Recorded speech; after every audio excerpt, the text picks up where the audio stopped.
All right, we are live 45. Wait for some people to get up in here before we start. I don't want nobody missing any information. Awesome. I appreciate that, man. You make sure you can ask me just about anything, man, about controversies, anything you study, because I know you a researcher. Me and Matt go way back, so we talked.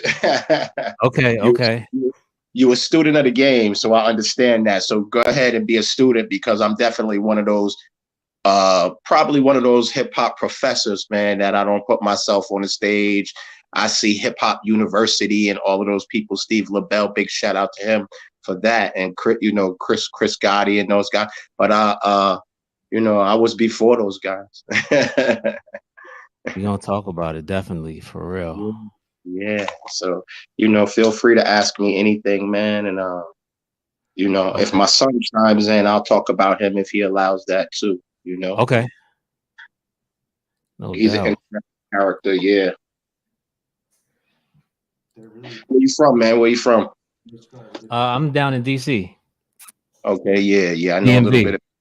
Yeah, I went to school. I went to HBC. I went to Norfolk State, so I ran through DC a lot. Okay. Oh man, you was down here heyday. Yeah, I was down there with Rafus and then was in town. Yeah. Fat Yeah. Rayful Rodney, Evans. God bless him. Fat Rodney, my man, Fat Rodney, and them, man. You know what I'm saying? I go way back to the old DC crew, man, and the Madness Shop and all of that. When y'all was having the festivals on the river and all of that stuff. You know what's crazy? Like me and Fat Rodney's dad were doing a documentary on him. Yeah, I went to school with Fat Rodney, man. Yep. I went to school with Rodney, man. Stinky Dink was my next door neighbor, man. Stinky Dink. Wow. I used to hear Stinky Dink rhyme, and it used to fascinate me in college, man. He would say, "Yo, Darrick, say anything. You from New York? You like hip hop? Watch this." And he would bang on the table with a spoon, and he would rhyme and go go. And before we know it, he had signed with Rare Essence and changed his whole life. But I was around Stinky Dink, and when I became A&R, I always wanted to go get Stinky Dink. But back in the '90s, communication was rough. We weren't Yeah, able yeah, to. yeah. You had to get people on the phone for real. There was no Yeah, texting, nothing, none of that. yeah. So communication was rough, and I ended up walking down to Howard one day, down to the homecoming, man, and bumping into all of them one day, man, sitting on the wall, the whole Rare Essence crew, and me and Stink go way back when it comes to DC, man. I used to come through DC a lot. That's what's up, bro. Yeah. Come on in, people. Gigahertz, RTO, what up? So hurt me and Gigahertz were talking earlier today. I was telling him who I was having on the show, but I Okay. did not tell him that you found high tech. We're Yes, gonna sir. talk about that. Yes, sir. We could get Dr. Dre straight. I saw him tell that story. He found high tech. And he made high tech more famous than I ever could. You know what I'm saying? Mm-hmm. Anybody would want to be found by the brother Dr. Dre. Let's keep it real. So the stories won't be about hate at all. It'll be about love, from Mike Geronimo to all of them. But I'll definitely tell you stories of ups and downs too, of how being a pioneer and taking the most arrows actually hurt. You know what I'm saying? Mm-hmm. The glory of what we post and me being an A&R is glorified, man. And but it's the gift and the curse, and I'll explain. You know, Okay. Let's yeah, wait about 2 more minutes to get yeah. people up in Wait, here. I know this is not a hip hop interview, so this is different for our culture, man. Not a lot of brothers step out No, to no, no. you know, This is hip hop culture, bro. yeah. This is hip hop It's culture. Yeah. you Let let know, let's not belittle don't what you did. downplay. Yeah, don't downplay what you did for hip hop, bro. Yeah. You checked out my LinkedIn page, huh? You checked that out? I didn't. I Okay, yeah, didn't. that's even more in depth. That goes through a little bit more detail. You'll see a lot of the executives from hip hop and publishing companies chiming in on my page. And it was almost like I was a missing link, man. I had people, I don't know if you know who Jeff Sledge is. Jeff Sledge was at Jive RCA, and he signed Shaquille O'Neal, man. We grew up in the same neighborhood, and he would come by my projects when I'd be chilling in the projects, man. He'd be like, man, you the most looked for hip hop marketing person that hip hop can't find. And I would be like, man, you know, I'm just one of those guys, man, who if you go to my LinkedIn page, you'll see who I managed. I managed Band Macon, and we did the ATL soundtrack. We did Nelly's Dilemma. We did Kelly Rowland's album, man. We did Tim McGraw, Nelly single.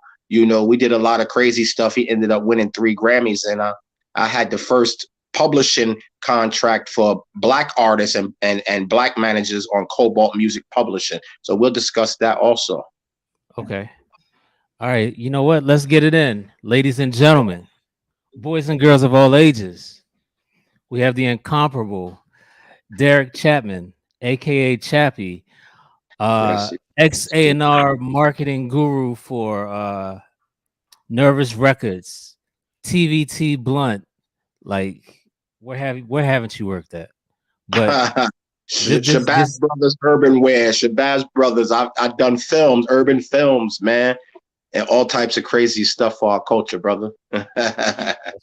So let's get into it. Where exactly you from? Brooklyn, right?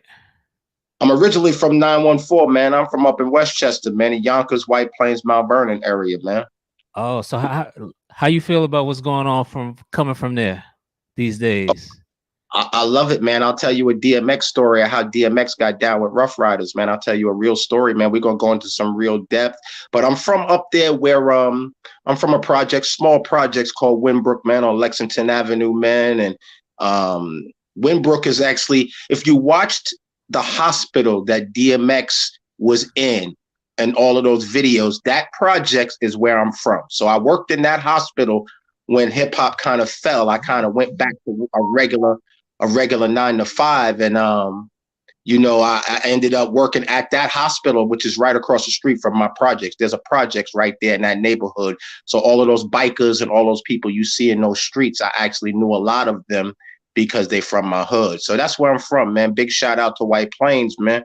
And, DeKalb and Ferris Avenue and all the brothers from Winbrook Projects. And that's where we from, man. So we interacted with the 914, like Jada and DMX. I've always known DMX's career since I was about 14 years old, before hip hop ever thought about it. And Heavy D and the Brand Nubians, big shout out to those guys, I came up listening to those guys in the 914 area. All right. So how did you grow up? So you and I are about the same age. We came up during the infancy. Sure. Of hip hop. Like how did you like what was your first introduction to hip hop music? Oh man, I get asked that question a lot because on Facebook there's a meme that goes around, and that particular meme always asks the question, well, what was the first song that that made you fall in love with hip hop? And I always answer that question. I answered it for Akil the MC from Jurassic 5 the other day, and I said it wasn't a song. When I looked out my window in New York City, it was just hip hop. You know what I'm saying? The whole culture.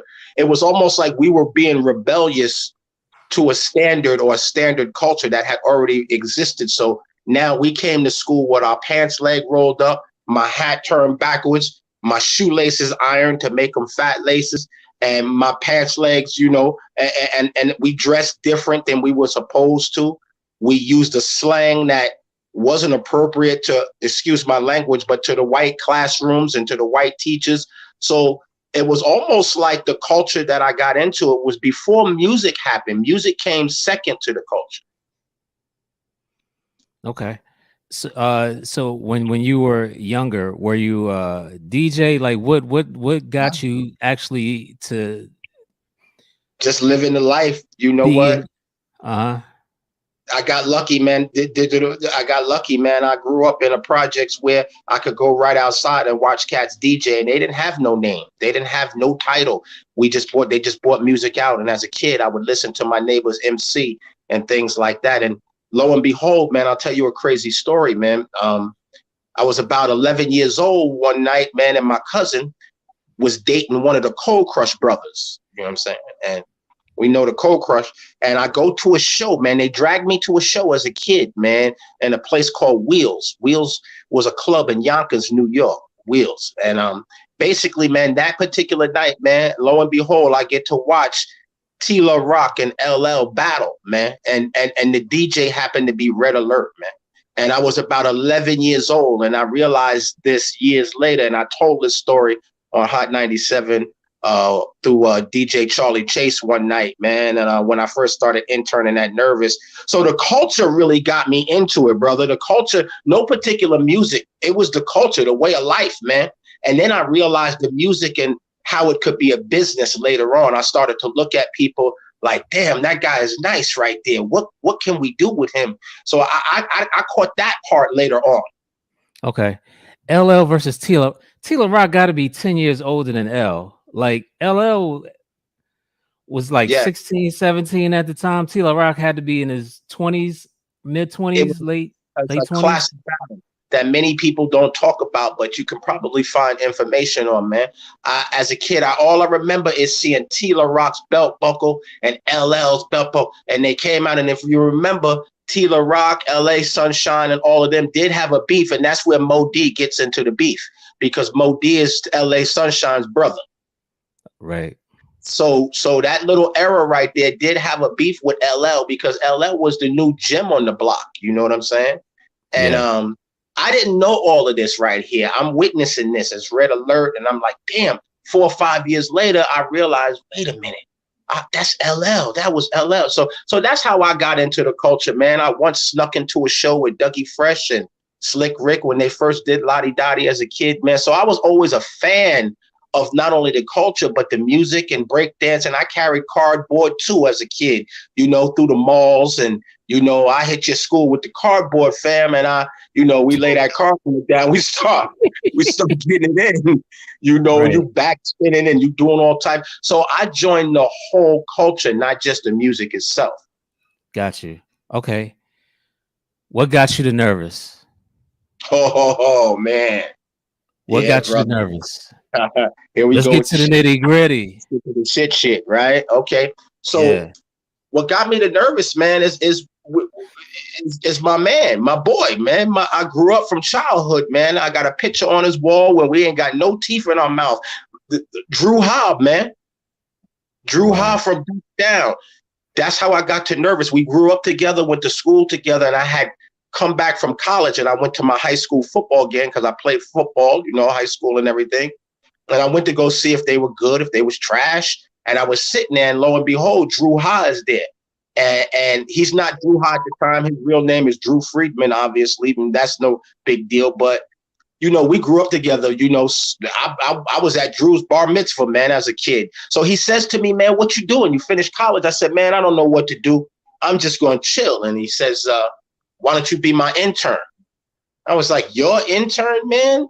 Okay, well, what you doing, man? Well, I'm looking at him. You know, I got the wise guy look on because I'm like, be your intern. And he's like, man, he's like, I got this group, man, called Black Moon. We just dropped a song called Who Got the Props? You want to work at the label?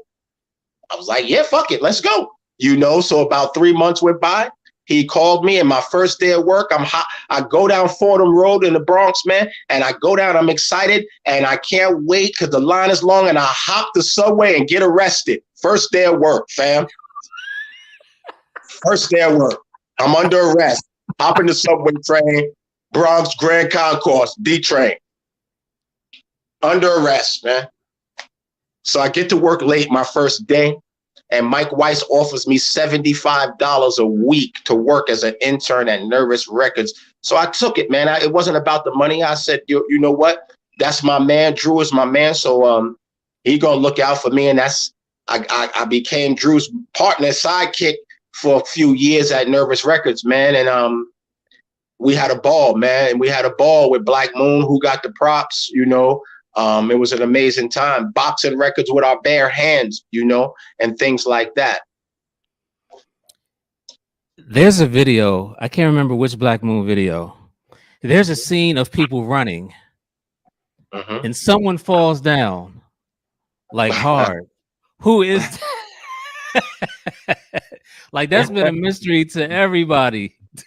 I, I, which one is it in the dark? Oh, Uh, you know what? Are you talking about Bucktown? is that Bucktown? Was, Diggerhurst. What video was that? Go ahead and call me and Diggerhurst talked about it like a couple years ago. But somebody in yeah. that video fell hard. Like Well, it didn't even get edited out the video. after Bucktown, I'm in Bucktown. I'm in Bucktown. Big shout out to Smith and Wesson for allowing me, and big shout out to my man Nut the Barber who passed away. We in Bucktown. I'm in Bucktown video, and but after Bucktown, man, I got fired from Nervous, man. See, I worked Mad Lion, I worked KRS-One, man, I worked everybody, man. But I ended up getting fired, man, and I always wondered, man, damn, did I let Drew Hard down? You know what I'm saying? But Oh, so somebody says it was the remix for "I Got You Open." oh yeah, that was in the dark. That was at Central Park on Super Bowl Sunday. That was shot Super Bowl Sunday. Yeah, that was in Central Park in the freezing cold, man. It's about 20 degrees out there, man. Wow. On Super Bowl Sunday at Central Park. So what's your first day like at Nervous? My first day at Nervous was incredible, man. It was way up in the building on 1501 Broadway. So here I am as a black man, a brother man. I'm going in office building in Midtown Manhattan, 42nd Street, basically in Broadway. You know what I'm saying? And in this building, brother, I'm gonna tell you a story. In this building had a lot of famous people, man. You know, a lot of famous places. Like, for example, man, I rode the elevator with people like Gregory Hines in this building. I got a chance to meet people like, Christopher Walken in this building. I watched Tom Cruise's script blow out the 17th floor window and shit like that. This particular building at Nervous Records, man, was a fascinating building. Puffy's PR person was downstairs from us and all the girls. So a lot of times, man, a day at Nervous Records, man, since we had no computers, we would gather up information, man. I got books of information which were unique to record labels, and we would gather up radio and DJ stuff, man, and we would box thousands and thousands of records by hand and stickers throughout the day and create different, flyers and things. Everything was done by hand, and we would go down and ship them ourselves. And some days we would even go out to retail stores and open up new contracts or subcontract the record or the vinyl in the store at the particular time. That was a day in the office as an executive, making tons of phone calls to college radio was my job. That was my first job. Drew Ha is a funny dude because he just handed me this binder, man. He said, "Yo, Chap," I said, "What you want me to do?" He said, "Just make the calls." I said, "Make the calls and say what? What you want me to say? We don't have no script. Nobody taught us how to do this hip hop thing, man." So we sit in the office. I'm looking at him. He's looking at me. I said, "Just make the call." He said, "Just make calls and tell them about the record." And that's how so every day I became friends with a lot of the DJs that you know today. 33 and a Third. Sway was my man growing up in this industry. He was in college radio at the time. Tigger, people like that, So I made friends with people who we know today that are big in hip hop, but we were friends when we were all coming out of college and they were in charge of college radio. I was sending them Who Got the Props from the East Coast. Now they feeling it. Now they're in Oakland. Some people are in Atlanta, DC at WPGC, things like that. So my job every day was to cause a buzz with this record called Who Got the Props from Brooklyn, man, and to make phone calls all over the country to anybody who played hip hop. So it was a kind of a hit and miss at first before we mastered it. What did you think of that song when you first heard it? When I first heard it, I was actually just in my final, few days of college, man. I hadn't left yet, and I had heard Who Got the Props, and I said, "Oh snap!" I had no idea that I would be affiliated with it. And my boy from Queens, man, you gonna bug out from this. Check this out. My boy from Queens, his name is Sean Boogie, right? Mm-hmm. Sean Boogie ended up becoming Eminem's personal bodyguard, man. So he bodyguarded and lived with Eminem for many years after college, man. He ended up passing away recently, but God rest his soul. But yeah, so he walks up to me one day, man. He said, "Man, you heard this song? Who got the props?" And I'm like, "Man, this shit is kind of dope." So I thought it was dope. And when Drew Ha told me he was affiliated with it, I was a little puzzled. Now let's take our brains back to the 90s, because it wasn't about racism. It was about, wait, how you got a group from Brooklyn? You know what I'm saying? Like, how do you got a group? So I was fascinated by the song. I thought the energy was good. The lyrics was tight, because growing up in hip hop, I asked Drew Ha, man. I said, "Drew, what made you choose me to be your intern at Nervous, man? Why would you choose me? I'm from the hood. You from across town. We friends." He said, "Man, because if you just be quiet and listen," and I'm gonna tell you why he said this. And at first I thought, should I get offended? He said, "If you just be quiet and listen, because when you speak, people are gonna know that you don't know what you're talking about."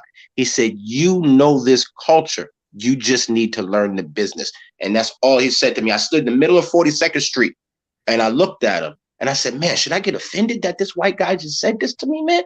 Or should I take this as business?" And this is the difference I learned that minute, the difference between music industry and music business. The music industry would have had me emotional, like, "Yo, what you say? I need to." The music business had me think and say, "You know what? Let me hold that gem and see what turns out." And what turned out was, some pretty good things. Did any DJs front on that record? Call them out right now. I know um, some DJs was like, "This ain't it," and it became a uh, hit. you know what? Clue jumped on the record. Big shout out to Clue. He jumped on the record. I remember a lot of DJs jumping on the record, man. I actually can say every DJ I know, man, from Flash to everybody, made it up to that office, man, to grab who got the prop, because Buckshot himself had him and Five, and they had a lot of recognition in the underground music scene, as far as, open mics and things like that. So, he had a little buzz going on. So nobody dissed that record, brother. I'm gonna be very honest, man. It was different, but nobody dissed it. Okay. Well, what was the second single? Was "I Got You Open"? Was that the second single? Yeah, I got you open. Yeah, yeah. What made Nervous say we need a remix for this? I think just Drew Ha and them was so creative, man. Buckshot and them was so creative. Big shout out to those guys at Mr. Walton, Evil D, the Beat Miners, man, was so creative. And believe it or not, that I got the demo tapes of that album, man. That album was already done, really, man. It just needed to go to the studio, as far as I can remember, man. It was a lot of tussling and a lot of arguing in the studio. And I think they did that album in 24 hours, man, believe it or not, and finished that album. And those times and days, man, where everything was done by hand and everything, we hung out as a crew. People probably couldn't tell the difference between me as an executive and the hip hop artist, because I wore Timbs and Army fatigues, right, as an executive in the offices. And people have to realize we were up in record labels, man. It's not like hip hop is today, from your house. And we were up at major, major, major record labels with lawyers, accountants, especially when I went to TVT, which we'll talk about later. Okay. I think Diggerhurst just corrected me. He said the second single might have been "How Many MCs?" Oh, how many? With KRS. You know what? Buckshot went and got KRS's blessings on that song. I remember. Yeah, of course. Okay, so how many MCs must get this? Is KRS's voice. And Buckshot, the beginning of his career, I know that was one of his favorite, if not his favorite MC. So that was almost like a tribute song also, man, as far as I can remember. Okay. It was a tribute song, because having KRS at that time on your song, man, he was like, man, that was like a blessing. That was huge, man. Did you A&R the Mad Lion album? No, I wasn't the A&R of Nervous Records. Drew Ha was. I was Drew Ha's assistant. You know what I'm saying? What I did with the Mad Lion album is I worked it to radio, Mix Show, college radio, and took Mad Lion on his promotional his promotional runs, retail, things like that. I'm not gonna lie. As a DJ, I played the record. I didn't understand a word Mad Lion said in any of his songs.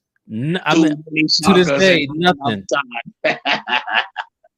Yeah, yeah, man. Mad Lion. I'll tell you a funny story about Mad Lion. So after Nervous started to fall a little bit and everybody got in a conflict with Mike Weiss and people started bumping heads and the threats became sort of real towards the owner and shit. One day, Mad Lion called me one day and I answered the phone, right, Gigiana? And all I heard was, me gonna kill Mike Weiss. And he hung up. And I said, who the fuck just gonna call me, man?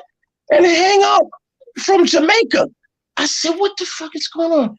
So I back then you could star 69. So I star 69 and it's Mad Lion going crazy, Chappy. Me gonna kill Mike Weiss. He done went into his patois talk, man, going crazy. But he first called me and said it and hung up like I was Mike Weiss. And what the fuck is Mad Lion doing? That shit, man. He don't have to hang up on me. So we had a ball, man, because a lot of times, and what I mean by all of this, man, is a lot of this was artist development, which is missing today in a lot of the culture, man. We were guys who became, kind of like the big brothers where we were able to speak for the culture as well as speak to the owners of record labels. Because people have to remember, man, all these record labels never heard of hip hop. It was only Def Jam. Maybe Payday was around, a few smaller labels. But when we talking about the times in the 90s, man, we walking up in record labels that have no idea about hip hop. Zero, zilch. So Mike Weiss and them was a dance label, man. That was a dance label, man. When we, Nervous Records and Drew High and them pulled that off, that was a dance label. So not only was our jobs to A&R and be, and also do the office work, man, our jobs was also to, kind of speak to the labels and talk to these, white label owners and let them know, man, listen, this is our culture. So we always had to play good guy, bad guy, and we had to take what was from hip hop, from the streets, and bring it into layman's terms and sit down with the attorneys and sit down with the royalty, publishing companies and have these discussions. Then we would have to go back to the hip hop artists and speak, to the hip hop artists. And it was interesting time, man. Right. Talk about the Funk Flex record. Like the first one was crazy. Like Funk Flex was an interesting dude back then, man. He's not the Funk Flex that he is today, of course. That was a great brother, man. Humble, and the first Funk Flex record. Yeah, we talking about Funk Master Flex. Yeah, man. Flex was always a humble brother, especially coming up, man. Before he got on that radio, Flex was a good dude, man. I'm not saying he's bad now, but I know what people think of him. You know what I'm saying? Right.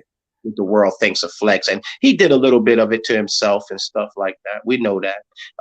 But yeah, Flex was cool, man. And working those records gave me a lot of props. So when I did get fired from Nervous, man, when I got fired, it left me with a good reputation, man. DJ Riz, people like that were on the label. A whole lot of people, man, smaller people. But Flex wasn't big enough to really have an impact or to say, you know what, this is what it was like to work Flex's record, because Black Moon was big. Once Who Got the Props hit, it was over. It was over at that point. Okay. Yeah. You get fired before everything falls apart at Nervous, right? Yes, right before it all breaks down and the arguments start and things like that. I get fired for facts. I end up getting hired by, now remember this, we all know Mobb Deep was on Loud Records, but the original Shook ones was on Island Records, okay? And I got hired by Tuve Ijo and Chris Blackwell to do the street promotions for the Shook ones that was on the original Shook ones before the remix. So now I get hired for about $3,500 a month, man, for like 6 months. So it's way more than I'm making at Nervous. So now I'm like, bet. Here we go. That was good money back then. Oh, man, I was chilling, man. I not only had that contract before I got hired at TVT Blunt, I also had Mike Geronimo's contract, and I also had a contract from Atlantic Records. So I was chilling, man, making like $10,000 a month right out of college, man. You know what I'm saying? Easily, just from street contracts and doing street promotions. But what happened, Digi, man, was One day, man, they call me and I'm answering the phone and I'm like, yeah, I'm gonna be doing your street promotions, man, and Mobb Deep and Island and them. They're excited because now I'm at a label, so I have experience now. I got the list. I got the college radio list. I got the retail list. I got the mixed DJ list. I got all of that now. You know what I'm saying? And basically, that now I'm in demand because when you're coming from a record label during those times, that information is what built your label. Okay, that was gold. if you didn't have that information, you couldn't send a record. You couldn't just walk out the projects or the hood and be like, I'm gonna just send my record to Kentucky. Who you gonna send it to? So basically, during that time, man, I would basically come and hold on one second. My pit bull, man, I got a pit, man. He want to go outside, fit. Here, blue nose, man. Here, blue nose pit bull, man. Go ahead. I'm sorry, man. I lost my train of thought real quick. We was talking about the facts that got you fired from. Basically, so now they send my contract through a fax machine. Lo and behold, man. Of all the times this man, Mike Weiss, walks out the office, he walks straight to the fax machine, and my budget is coming through for my new contract for Mobb Deep. Well, he fires me on the spot, instantly fired. So now I go down to East 4th Street. Now, East 4th Street in Manhattan is, now people have to remember something. Hip hop in New York is divided. And when I say it's divided, Uptown had a different sound of hip hop. That's where the Will Smiths and, the Heavy D's and them existed. Below 14th Street, Union Square was the underground of hip hop. That's where Raucus, Def Jam, and and Rowdy Records and all those places existed. Okay. Now, during this time, man, you know what I'm saying? We had a different sound. So now I get fired. I go downtown to 12th Street, 4th Street, and I go up to Island Records, man. And across the street, lo and behold, is Blunt TVT, right across the street from Island Records, man. So I go up in the Blunt Records, man, and I end up meeting Steve Gottlieb, the owner. And I'm walking in, and they got this song called Shit's Real, man, and they have nothing. They got 5,000, 10,000 records just sitting there, brother, just sitting there. So now I'm like, man, what's going on in here? Y'all want to hire me for the street team? And the owner comes out, and I said, man, I basically cursed Steve Gottlieb out, and he goes, how much would it cost for me to take you off the streets and bring you in here to run my label? I said, it'll cost you $30,000 right now. And he was like, okay. I said, I could keep my street contract. He said, you can keep the street contract. When can you start? So now I bring all my stuff from Nervous Records and we create Blunt Recordings. The artist is already there. Mike Geronimo and Irv Gotti are already there for the distribution. They just didn't have nobody else to work the records. I get hired. My boy Corey Newhouse is there. I'm the only black guy in TVT, this building that has 9 Inch Nails. Gil Scott Heron is there. Rage Against the Machine ended up coming later. So now I'm there to interpret hip hop to a bunch of rock and roll people. Well, shit. Every day. Now, TVT stands for Television Tunes. So let me tell you how rich this record label is. Television Tunes is basically all the music you hear from the 60s, 70s, 80s, and 90s television theme songs. He owned them all. The Flintstones, I Love Lucy, the Woody Woodpecker, everything you hear, Different Strokes. So what happened was when I brought the notoriety to the record label, DJs would start to come see me, Buck Wild and them, because we had all the samples. When you wanted to sample Gilligan's Island, we got that record. We got that vinyl. So it became a house to where every DJ needed to come to TVT now because we got all the television tunes on vinyl now, man. So now all the DJs are coming. Did Onyx holler at y'all for that song that they used the Gilligan Island sample? 90%. They had to pay TVT for that, man. Every 60s, 70s, 80s, 90s, and from the Jeffersons on, when you hear them on TV, that man Steve Gottlieb, TVT stands for Television Tunes, man. That's how he got rich, man. Damn. Okay. So you're working in 2 buildings. You got the street contract for Mobb Deep. Yes. So, all right, let's talk about that for a second. How was that? Like a lot of people don't remember the first Shook ones. Mm-hmm. Mm-hmm. Mm-hmm. Well, that was strange because at that particular time, Island wanted to clean house, and I ended up doing Dancehall Kings and Dancehall Queens Volume 1 and 2 with Island later on at TVT Blunt and Island. But during that time of the Shook ones, man, I was very confused, and I would often go up to the office, man, up at Island where Tuve Ejo was the vice president, and I would say, "How could you drop Mobb Deep, man? There's no way possible.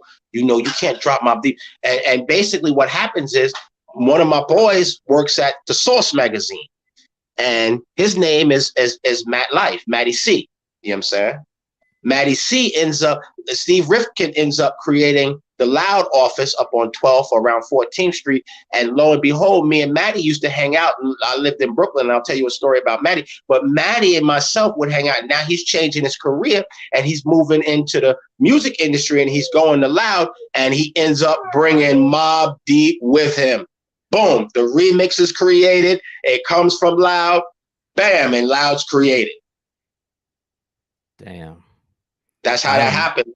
Island fucked up. Island fucked that up bad, man. We messed that up bad too, because if there's a video out, man, where, you know, Ja Rule tells a story where easily TVT Blunt could have been like Def Jam, or been like any other major record label, been like Death Row. Man, we had everybody come through there. I was with Big L the day before he died, man. I was with Big L. He was with me at the office. We were trying to sign Big L. The next day I come in the office, Steve Gottlieb tells me, "Chappy, go uptown and get Big L and bring him back." Me and my boy Bill Bracey from White Plains, we go uptown to get Big L, and Big L, the memorial's there, and Big L is shot, man. That's how Big L got to, his DAT tape got to Raucous Records. He never really signed to Raucous. He had gotten killed the next day when he left our office, man. Damn. Well, were there, are you the only black guy at Island? Because just letting Mobb Deep go, they didn't see anything in them. Wow. They didn't see the Mobb Deep that we saw. Remember something, back then, brother, we're introducing the culture. So they ain't never heard of no halfway crook. You know what I'm saying? Scared to death, scared to look. They're like, what? What is this guy talking about? You know what I'm saying? They don't know what we saying. Here I come in the office. You know, Chris Blackwell's a very exclusive man. He owns all the rights to Bob Marley. He's a very rich man. You know what I'm saying? Here I come in the office with my Tim boots, dreadlocks. Man, listen, we need to do this. This is what the streets say. Like, they're looking at Chappy like, "Chap, we know you know what you're talking about, but we ain't fucking with that." And I'm like, why? This is the new shit. This is the new drug. This is Mobb Deep. And they just figured to themselves that they weren't going to mess with it. And it was the gift and the curse once again. It was one of the best blessings for Mobb Deep, because basically Mobb Deep ended up being very successful, going to Loud with Matty and Scott Free. Right. Yeah, man. All right. So at TVT Blunt, you're working the Mike Geronimo Shit's Real record. Yes. Yes. Is Irv Gotti a pain in your ass? Irv Gotti was something else, man. That's a damn good question and a lot of fun, man.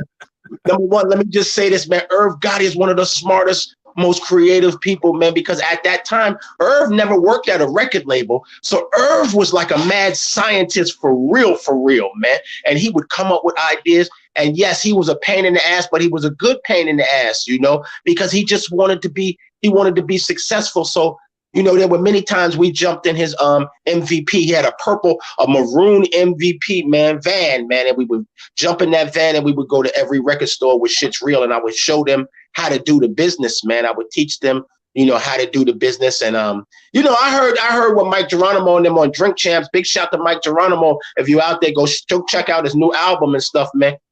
Basically, man, you know, Irv was like a producer / A&R. He would never had the A&R title, man. Irv was a guy who was always in touch with the culture, very smart, man. And a lot of the moves that he wanted to make, again, we all have to remember, there was no template for this, man. There was no template for even the contracts we were giving people, man. There was nowhere to say, hey, let's do a contract like Run DMC, or we couldn't do that, because now we're falling into a different form of sales. When you're in this category, the underground, which established the whole hip hop culture, which is what everybody loves today, we had the lowest sales. We weren't selling the millions, at that time. You know what I'm saying? We were selling 100,000, things like that. So we had to make contracts according, and pertaining to that. And Irv Gotti was a pain in the ass, because Irv was a mad scientist. So every day Irv had an idea. But they were good ideas. And let me tell you, Digital, man, I have to be honest, man, and say a lot of times, man, I was caught in the middle. I was always for the artist, because that's my culture. That's where I'm from. But a lot of times I was probably disliked by artists, and also disliked by the label, because there were times where I was on the artist side when I had to be, but there were times where I also had to tell my boss, listen, man, we can't do that. We got to do this. So now my white boss is hating me now. I hate this Negro. You know what I'm saying? Spending my money, So we're interpreting this with no real template, man. We're going on the trust factor. I'm 22 years old, man. I'm running Blunt Records, man. My decisions, I'm a kid myself, man. So 23 at the time, man, when I got there. But so there was no schematic. There was no template to show us how to do this hip hop thing. So it was all about trust and having a reputation, in the networking system that we used, where we all knew each other. I was friends with the West Coast Loud people. I was friends with the, Texas, and, I was friends with, I even went out to see Nelly many times, before y'all even knew who he was. I would fly out to St. Louis when he was on a company called Paul Star Distribution, man. Y'all can look it up. Paul Star Distribution on D3 Entertainment in St. Louis. And I would go out to a place called The Rink in Creve Coeur, man, and meet up with J.E., his producer, and they would pick me up from the airport. And I was forever, when I got to TVT, man, Blunt Records, I was forever signing groups from out of state, which led me to signing Mood and Talib Kweli and those guys, man, and High Tech and those guys, which was what you asked me about at the beginning, High Tech. All right. How did you discover Mood and High Tech? Shit, man. One day, a girl named Makiba, man, I'm outside smoking in front of TVT, man, in front of the record label. I'm smoking weed in front of the record label at lunchtime, blowing it down, man. You know what I'm saying? So here I am, I'm one of those dudes who's educated, man, but I still got my culture. I'm hip hop, so I'm downstairs blowing it down, all the white people upstairs. And here comes Makiba Moon Cycle, I think, or Moon Child. And Makiba is the sister of, I think, Golden Arms for Wu-Tang, okay? And she comes up to me and she says, man, I got this group that Rawkus won't sign. They already got a video. They already got a single. Why don't you check them out? So they came up to me. Here they come down the street, lo and behold, man. And I'm standing outside blowing it down. And they come up to me and they play this song called Hustle on the Side. If you pull up Hustle on the Side from Mood, that's the first single they ever did that I saw as far as brought to New York. And the video was already done. So I said, you know what? Let's do it. So I took them right upstairs and introduced them to the owner, Steve. They already got a video. This song is slamming. This Hustle on the Side. Now, we don't know that this is High Tech on the production. I just hear this producer, man, and I'm like, I always ask about High Tech, and eventually we fly out to Cincinnati a few days later after the deal is done, man.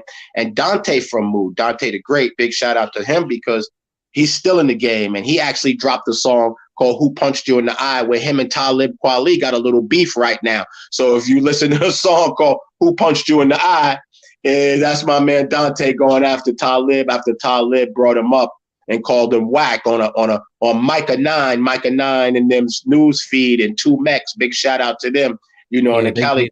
They going in on him. Yeah, he got a song. So basically, man, we fly out to Cincinnati, brother, and we working, man. And he goes, and I said, well, where's this guy at? And they said, let's go see High Tech. And they would get in the car now. Now, back in these days, my Timberlands are very important. So they bring me to this place, man. And I got to go in the woods with my brand new, Timberlands on. And we walking through the woods about 200 yards, man. And this dude, and I asked him, I said, man, where is this guy? He's a producer. He's not in his house. And they're like, nah, he in his shed. So we go to a barn, man, way in the middle of some woods, man. And we open this barn and it's dark and it's misty. It's like moist as shit. And there's this little tiny quiet kid named Tony Cottrell, man. And he's producing by himself, basically in the dark, man, in this shed, like the size of a bathroom, a little bigger. And I said, this is high tech? And they're like, yeah, this is high tech, man. He did the 3 songs that you like on the record, you know. So I'm like, let's go to New York, everybody. We pack it up, we fly to New York. You know what I'm saying? This is the first time. Talib's already part of the crew. They met Talib through a whole different era. Talib didn't get down with hip hop through Brooklyn. Talib got down with hip hop through this group called Mood. You know what I'm saying? This is the first time the world heard Talib. You know what I'm saying? Before Reflection Eternal and all of that, you know. So we fly to New York, man, and we set it up, man, and we do the album. And Sons of Man, we put Sons of Man on the album, and Talib Kweli's on the album, and we dropped the album.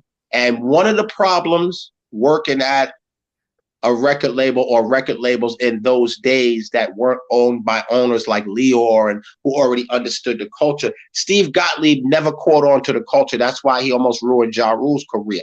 He never really caught on to what Irv was trying to tell him about the birth of Murder Inc. And here, he never caught on to the high-tech Talib Kweli, Mos Def thing. So we lost all of that, man. All of that ended up walking out the door. So was it the fact that he didn't? So when does Reflection Eternal come to you guys and say? When does High Tech and Talib come to you and say, we're a group and we want to put an album out? Well, actually, the group Mood, Dante and them was putting that together, you know, and doing them a favor, man, and looking out for Talib's career and, you know, kind of shopping him around and kind of blowing that up. So as the whole group was already signed to Blunt, the extended part of the group was looking for a deal. You see what I'm saying? So that's how that worked. That's how the extended part of the group started looking for a deal. And once they started looking for a deal, you know, Rawkus was right down the street in walking distance. So we could go right down to Rawkus and boom, they put together the song, I think, out in Cincinnati, as far as I remember. And Talib was out there living with a girl and they put the song together and they started working together. But it was all in relations to the Mood album. You know what I'm saying? It was all in relations to Mood. Now, remember, y'all, I want hip hop to realize this. People from out of state wasn't getting record deals. There's that now when we signed Mood, there's not many people from out of state that had deals in New York City. You know what I'm saying? Right. This is a Cincinnati group that got signed to an independent record label, Indie Major. Not many people had record deals at that particular time. You know what I'm saying? Especially from out of state. So my thing with the hip hop culture is I loved going out of state and in state, putting records together, you know, things like that. So that's how we got Mood, man, through Makeba. And Makeba is the sister of, I think it's Golden Arms, man, if I'm correct, one of the Wu-Tang members, man. And remember, this is a small circle, man. I was talking to Matt after your interview, you know, today, and I reminded him that there was only about 7 or 8 of us. Did you? It was only about 7 or 8 of us who ran the underground of hip hop. It wasn't that big, man. You know what I'm saying? It was people, and a big shout out to Harv Pierre and people like that. You know, it was a small culture of us, man. Scott Free, Matt Life, Cookie Gonzalez, people like that. Wanda Snell at TVT. You know, there was a small group of us that kind of, you know, Mr. Dave at Payday. You know, there was only a few of us who had the key, who could sign a group right there on the spot for the whole, and then introduce that group to the whole culture by the means of having a platform of a record label behind us with publicity people, with retail people, you know, with marketing people, with attorneys doing contracts and artwork on the spot. Like I created the first TVT Blunt basketball jerseys. I created those, you know, the hockey jerseys and all those classic, you know, jerseys that you see and t-shirts you see. I created all of those. What was their intentions for Mike Geronimo when you got there? Because it seems like they didn't know what to do with him. They had no idea. I'm going to tell you something. Like I said, I always give Irv a lot of props, man. Irv is before his time. And I know a lot of people today probably misconstrued Irv's ego and don't really see his passion for the culture. You know what I'm saying? Irv is one of the most passionate things, and I think it gets misunderstood sometimes. And of course, you know, he is guilty of, you know, probably having some bad ways. But their plan for the culture, for Mike Geronimo back then, is they didn't have a plan. They just knew they had a good song. They had no idea how to work it. Irv and Mike were doing the best that they could, driving around to everywhere they could. And my boy Corey Newhouse, big shout out to Corey Newhouse. He's a white guy who worked at the label and did the best he could. Until I came to the label, they didn't have any college radio information, any mixtape. So when I came to the label, I had already had the #1 college radio, which we call Gavin, the Gavin radio song, by having Who Got the Props. And then I dropped Bucktown by Smith and Wesson. So now I'm the king of college radio. So anything I drop is going to have some type of notoriety. The DJ is going to, they calling me, yo, Chap, what you got next? Oh, now I'm at TVT. Let me give you Shit's Real. Oh, shit, Mike Geronimo. So I started distributing the Shit's Real through all the United States, after Irv and them basically did what they could do, pressing the record independently, even causing the buzz to get the deal. So TVT never had a plan for Blunt Records. Blunt was open, and then it just was sitting there.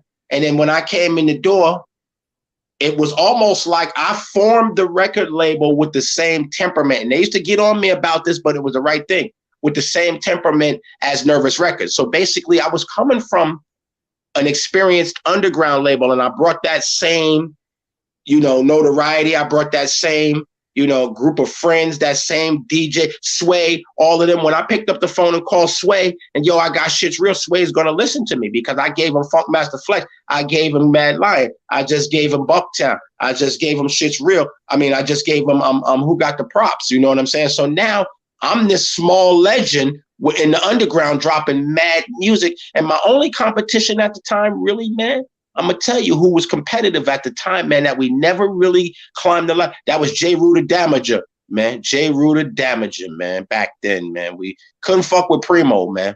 Them Primo tracks. Them Primo tracks was something else. So I never defeated that right there. But after J. Rue the Damager, when you look at the Gavin and all the college radio lists, the CMJ, I was the king of all of that. So when I went to when I left Nervous and got fired, I didn't realize, like, wait, this is a unique situation because you're at a record label that launched basically an underground hit record, and everybody else wants to do it. You got the information. So when I met Mike Geronimo and them, we jumped in the car, man. I remember jumping in the MPV, Irv's MPV, man, and I showed them how to go around and distribute their records into every retail store and basically get it pro bono done or have the people pay you up front. So Irv is crazy. He is, every day he gassed that van up and we drove to every borough, even Westchester, and we drove to every store that sold hip hop from the Bronx, Brooklyn, Staten Island, everywhere, every day until we distributed the record. Then I went and taught them and showed them how we worked the record outside of New York City. And how you work the record outside of New York City is we had lists of certain radio stations where we knew we couldn't be on crossover radio and mix show with Run DMC and all of them. We couldn't be on that. So we found a niche, and that niche was college radio. That record was huge in the DMV. Like, yeah. Like if you looked at any reports when you like that record was huge, like DJ CeeLo, Iron, Iron, wow. You know Iron? Yeah, man. That's my man. Oh man. There's nobody, let me just tell you something. If you had to get a record from Nervous Records or TVT Blunt at that time, you have to know me. I'm the guy who gave them to you. There's nobody really else until a few years later, TVT started hiring more people. We brought in people like Wanda Snell, and we brought in L. Ness. We brought in Terry Ferguson from Penalty Records years later, Chris Thomas, people like that. So we started to build the label up real big, man. And but yeah, during those times, man, that's what I'm trying to tell people of the world today. And people like myself, we not only interpreted the culture to people who didn't understand it, we also did it by hand. We did it by hand. So every record, if you got a record back then, I probably packed it. I probably packed that record. You know what I'm saying? There was no machine. There was no distribution. It was us coming every day, ripping 10,000 boxes, 10,000 records open, putting a flyer inside with our little one sheet. We called them one sheets. Remember the one Yeah. sheets, right? Yep. We did one sheets, man. And that's how you contacted us, Chappy and Drew Ha. You know what I'm saying? Bucktown, home of the original gun clappers. You know, big shout out to Smith and Wesson, you know, and their clique. You know what I'm saying? And that's how we did this shit, man, by hand. Every sticker. Man, when that roller stickers came in, we sat there with scissors, man, like kids in arts and crafts, man. And we introduced the culture, you know, by hand, man. And that's today. These kids are very blessed to have the computers and things like that they have. But believe it or not, the golden era was introduced by hand and foot, man. I walked to clubs at night. I worked in the daytime, right, y'all? And about 5 o'clock, we would go uptown, right? We would go uptown to Harlem or something, right? And we would buy some smoke or something, and we would go to sleep, man. We would go to sleep till like 1 a.m, and we would get back up and hit whatever club was right, wherever we needed to meet the DJ, SNS, whoever it was, man. I'm at the front door at the tunnel. They all know me. I threw parties at the tunnel for Mike Geronimo, you know, where his album release party was at the tunnel. So at night, man, my job at night was to be in the streets, handing out flyers, handing out postcards and stickers, launching this culture, man. It was an everyday 24-hour thing. We wore, I got a picture on my Instagram with Guru, Diamond D, Lord Finesse, the Beat Miners, Evil D, and Mr. Wall, and my Wu-Tang shirt. Now, I tell people when they ask me, oh, you got a Wu-Tang? I said, man, back then, Wu-Tang had to give you the shirt. See? It was tight knit. When we wore our shirt, it was real advertisement. I was really representing, you know what I'm saying? It was real marketing. So that's the way it was back then. Wow. Mike Geronimo's album. Yes. Let's get into that. Yeah. Who's A&R in that album? Okay. Here we go. Yeah. During this time, man, you know, the label flips on me. You know what I'm saying? And I'm not saying this in a bad way, because me and Mike Geronimo had a long talk about this, and I know he was a little bit younger. So during this time, I bring hip hop there, and they hire another particular person, and all of a sudden, they want to go the route of Puffy. You know what I'm saying? All of a sudden, they want to go, you know, the route of Puffy. And, you know, Puffy's the big thing back then. Bad Boy was our competition. Bad Boy was everyone's competition at that particular time. So Mike Geronimo's album ended up taking a turn away from the audience we originally captured to an audience that wasn't familiar with him. Okay. Yeah. I know he put out a single with Black Rob and DMX? And Diddy is on it, right? Yeah. Later on, he did a song with Diddy. Yeah. But now let's take you back to a song called "Time to Build." Right, "Time to Build" is the flip side of I think "Shit's Real," and on that song is the first time you heard DMX, Ja Rule, and Jay-Z all on the same song ever. So what hip hop doesn't realize is not only did we have some of the greatest artists, we were pioneering things in creativity. I always wanted to sign Jay-Z. I remember when Jay-Z would come to the office, because remember, at one time, me and Irv shared an office, right? And Irv at night, Irv would DJ for Jay-Z. And Jay-Z's such a righteous businessman. Let me tell y'all something, man. You know how people sometimes don't want to pay? Jay-Z would come up to the label, man, and reach in his pocket and drop. Never no problem coming to see Irv to pay him for his services or what he did. Always a gentleman, man. I never seen them have to beef over money. You know, or nah, tonight you ain't getting paid. Jay-Z came into the game as a music industry fan. Of course, we all are, but the boy, I watched him turn his music industry mind to music business very quick. He's very, very quickly. I was in the offices. He wasn't big at the time.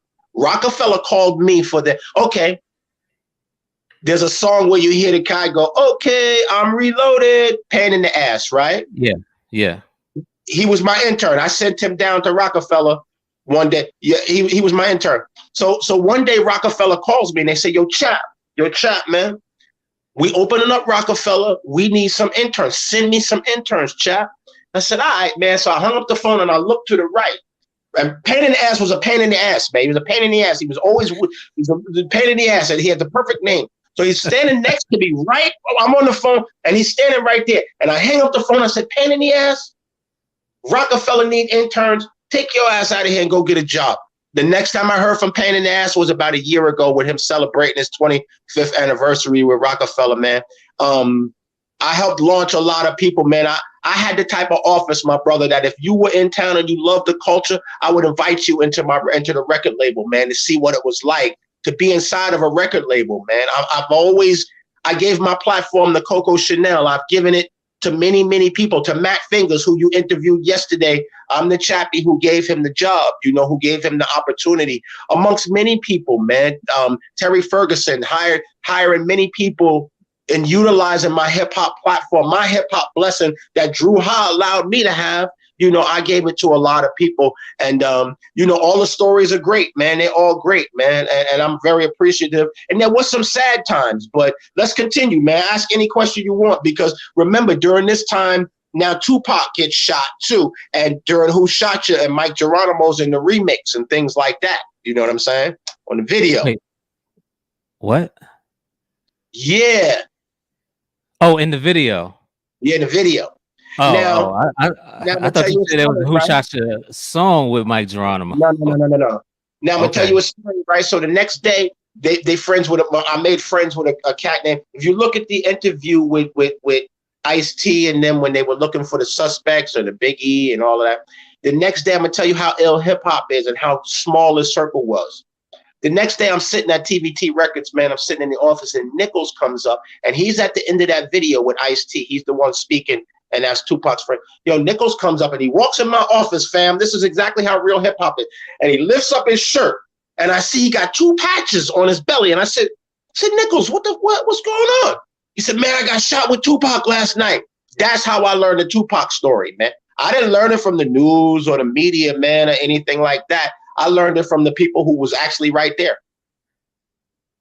Damn. So hip hop was real like that. And I was in the middle of it, man. I was in the middle of this hip hop thing, man, not realize I was witnessing history sometimes, because I'm still very humble about it. Companies, people like that. I always wish that people called me and said, man, let me hire you. I never asked anybody for a job, really. I've asked them for opportunities, things like that. But it's been a very humbling experience being one who's helped literally create a culture and sometimes feeling like the culture, kind of turned its back. But that's not really what happened, and so I've had good times and bad times creating this culture, man. I want to go back. There was a video for Who Shot You? Yeah. LL and them, Who Shot You remix, I think. Oh, that Who Shot You. Okay. Yeah. I'm thinking. Yeah. The Trackmasters joint. Yeah, during that particular time, there's a lot of controversy in the city of New York. You know what I'm saying? Record labels are hot. Yo, guess what, man? I might have, and I tell hip hop this, man. When Pac and them sent me the white label of the disc record, man, I might have that, man, in my possession somewhere, man. On white label. Hit him up. The white label, not the record. He sent out 7 white labels to 7 record labels. I was one who got one. What did you think? I loved it when I first heard it. I said, we in trouble. The best disc record I ever heard. Best disc record I ever heard. I loved it. Loved it. I thought it was great. I thought it was the best shit I ever heard. I loved it. I remember playing it and blasting it in the TVT Records office and people coming in like, yo, what's that? I thought it was the greatest record, man. You know what I'm saying? The Tupac thing, man, by the time, Mike Geronimo and them got big, and as he mentioned, he's with Tupac going places, it wasn't East and West Coast, really, man. I was friends with the Coop. With the Coop from Oakland, I would be in Oakland all the time, or in LA. If you look on my Instagram, you see me with DJ Pam and people like that. We were all friends and stuff, man, and working at TVT because we were a label that you had an opportunity to come and get a record deal if you met me. and you wanted a job. I was that brother who, yo, man, I had no problem seeing you get in, and I'm sorry today that I didn't go any further. And I'm sorry for my hip hop, my rappers out there, man. I love all of y'all, male and female, because I was that guy who would come to your city and come check you out, man. I get on a plane and come to Kansas City and come to your show, your small show, man, small somewhere in America. Chap was an A&R who would get on a plane or a bus and come see if you was worth it, man. And I'm sorry that I continue, because I loved giving other people a shot. I mean, we even signed a group from Jackson, Mississippi called Wildlife Society, man. You know, I was into signing everybody I could for the culture and giving everybody a chance, male and female, you know, the sisters too. And that would have been my dream, as far as being able to get Snoop before he got, you know, or you know, somebody like that. Like, we did a lot of shows with the Goody Mob, so I was heavily intertwined in Atlanta, where I was the moderator for Jack the Rapper many times. So yeah, man, I had a lot of fun with TVT and growing TVT, and Mike Geronimo's career ended up kind of taking off, and then it sputtered a little bit, man, when they created that album with looking for a new audience. Okay.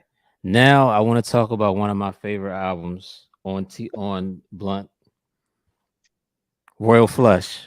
Oh man, that's my favorite artist on Blunt, man. Flush. Talk about how Royal Flush came to be signed to the label. Matt told us a little bit, like, yeah, he said he got signed off ad-libs. Yeah, basically, to a degree, man. Talk about that. You know what, man? I'm gonna bring something up that's old school, and Flush has it, man. Flush has an it factor, and I'm gonna tell the world what it is. I hope a lot of people are listening. A lot of people don't understand. As an A&R, people say, well, Chap, how do y'all choose music? People are often saying, well, Chap, how did you know what was a hit record? How did you know what was hot? And there were a few things, but one of the things was voice, man. Flush has a unique nasal type flow, man. You know what I'm saying? That if you listen to Ja Rule, very unique sound. Listen to Mike Geronimo. So what we were into, man, Drew Hart taught me this. He said, find artists that got a unique sound. If you listen to the whole boot camp, rock, you know, R.I.P. the rock. Listen to everybody that we talking about. They're very instinctive with their delivery. And I found that in Royal Flush, and we all found that in Flush. And then I tell Flush, we laughed one time we went to Summer Jam. Flush was the first Rick Ross, man.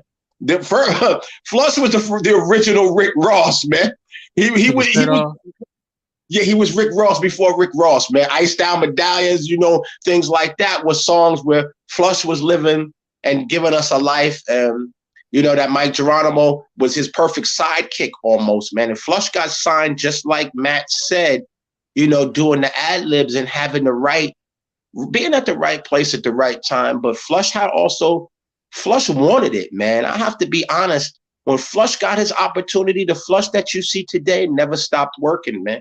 He never stopped, man. This dude perfected his craft to where he's gotten so much better that he's basically considered one of the favorite rappers from Queens, man. You know what I'm saying? Who picked the high tech beat for Ice Down Medallions? Who picked that? Oh, dun, dun, dun. I think Flush picked that. Okay. I think actually did High Tech do Ice Down Medallion? I don't think High Tech did Ice. He didn't do that one? Nah, I don't think High Tech did Ice Down Medallions, man. I think hold up. You might want to look that up, B. Hold on, I'm looking now. Thank God for Google.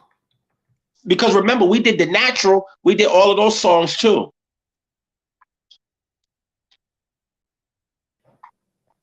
Yeah, Ice Down Medallions was recorded at Platinum Island, mixed at Chung King. Yeah. Easy LP. LP, there we go. I spent a lot of time with LP, man. Which you'll see me in pictures with a lot of producers all the time. With Primo, you'll see me in pictures on my Facebook with Large Professor. One thing about me being an artist, I'm not an artist, excuse me, an A&R brother, was I understood the craft. I stayed at D&D Studio. I was a fly on the wall, man. I stayed with these producers when we did The Natural and things like that, I was the connection to people like Buck Wild and people like that, man. You know what I'm saying? And Easy LP, that was my man. I stayed giving these guys work if I could, man. And just out of the kindness of, like I said, man, I had a platform, man. And I wish I was able to A&R today, man, because there's so much talent out here that deserves a shot, man. And, my son is an A&R today. And I'm sure we're one of the few Black father and sons ever in the music industry that are A&Rs, especially. He's in a different branch, but we'll talk about that. So, yeah. Okay. So High Tech did Shines. Mm-hmm. It was the same 12-inch. Yeah. That's why I got it mixed up. But both of those songs. But Ice Down Medallions, Easy LP. Look, I'm looking at the credits. Ice Down Medallions, mixed by Doro, produced by Easy LP. Shines was mixed by Chris Conway and produced by High Tech. Yes. That is nuts. Yeah, we brought in a lot of heavy hitters, man. Remember this. Back then, those dudes were just coming up. And this is the gift, man, that I want to display. My blessing was being a visionary, man. I was able to see, damn, LP is going to be nice. Damn, High Tech. Look at this guy. Let's bring him new. So hip hop, I hope this interview not only gives the lesson of understanding what my career did, but understanding that we've left out the visionaries in the culture who had sight for some of these artists that we love, who had vision and were able to walk into these offices and say, hey, listen, Ja Rule is going to be a star. Oh, what do you mean, Chappy? He's going to be a star. It's Cash Money. No. You don't understand, Steve. This is a whole different dude right here. Irv is right. There were visionaries in the culture who were able to speak and put this culture together and be real A&Rs and take Mike Geronimo and put him in position to where he's, on BET, and, Wanda Snell did things like that from, as a visionary from the angle of public relations and things like that. So I hope that also, as we're talking about this, that people understand that, we come from the same projects in the same hood. We just didn't rap. My job was, I came from the hood. I did everything most cats in the hood did. But when I got my chance, I was able to speak to the lawyers and speak to the, about royalties and publishing and become an educator and lead panels and speak in front of thousands of people and be a moderator because I was a visionary for the culture who was able to implement those visions by the blessing of some of those artists that we're speaking about. You know what I'm saying? Right. Hindsight 2020. Do you think if some of these independent labels had Black owners from where you come from, do you think that they would have been more successful? You want me to answer that honestly? I do. That's a damn good question. You put me. Yes and no. No, because one of the mistakes that we have when it comes to the culture of hip hop is us, Blacks, Latinos, and even some whites, we're heavily or emotionally intertwined in the music industry of this culture. And the reason I'm going to say that, follow me. In learning this culture, you got to learn it. Like Drew Haas said, you got to learn the business. And I'm afraid, and I've had this conversation with a lot of my brothers and sisters in the hood who do have an opinion about who's hot and who's not. I'm afraid that if they don't learn the ups and downs of the business, who we dealing with when it comes to publishing, who we dealing with when it comes to not just putting a record together, but the people who own the power to push these records, the distribution companies that you don't know about, the Blackstone family and people like that, that y'all don't really know, man, that when you get a record into the system, that record goes through a certain amount of people, a certain groups of people, man, that sometimes it's out of your power, man. So if you don't learn that system, then no, more Black owners, no, if they come in emotionally attached to the music industry. Yes, if they do, for example, what Jermaine Dupri did, what Jay Prince. I live in Houston now. I don't live in New York no more. I live in Houston. Jay Prince, people like that, Master P, where they took their love of the business, Dr. Dre, Snoop, they took their love of the business and said, like I said at the beginning, let me turn this music industry love into a business. So that's the yes for me. So it's split down the middle, my answer, because depending on if we allow ourselves to learn the tricks of this trade, because there's a certain formula, and Matt will repeat what I'm telling you. Matt Fingers will repeat. He always would say, Chappy, you have a formula that works even today. The artists that I dealt with, and that we all dealt with at TVT, Nervous, yeah, they still working today. And DMX, I didn't deal with DMX directly. That comes from our system. Irv Gotti and those guys. Yo, DMX was still working today. Jay-Z didn't come from our system directly, but he was intertwined with our same worker. He's still working. High Tech, still working. The Boot Camp Click from Drew Haas system. This system of underground, the way we pushed music, is the best system that if these artists today would actually join that, like Drake knows the system. I got to give it to Drake and Kanye West. They know the system. Jay-Z and them know the system. What is that system, you may ask? And that particular system is, guess what? Don't just reach the big people, man. Touch the small people too. Touch the small people too, man. You know what I'm saying? Our culture goes from the janitor to the CEO, man. You know what I'm saying? And when we all respect that, it don't matter. The people in McDonald's buy your records, man. You know what I'm saying? I came into the game respecting it because I'm from the project. I'm from the real hood, man, where guess what? It wasn't the worst hood, but it was the same as a hood in Brownsville, the same as the hood in DC, the same as the 3rd and 5th Ward in Houston. I wanted to be something and I couldn't rap. So I figured out this way to say, man, how does my opinion become professional? And if my brothers and sisters do that, yes, is the answer to your question. I'm sorry, because I can't say it without adding that. I can't give an answer without it would be unfair. Did you work the Bounty Killer records? Yes. At Blunt? Yes. Was Bounty Killer the highest selling artist over at Blunt? No.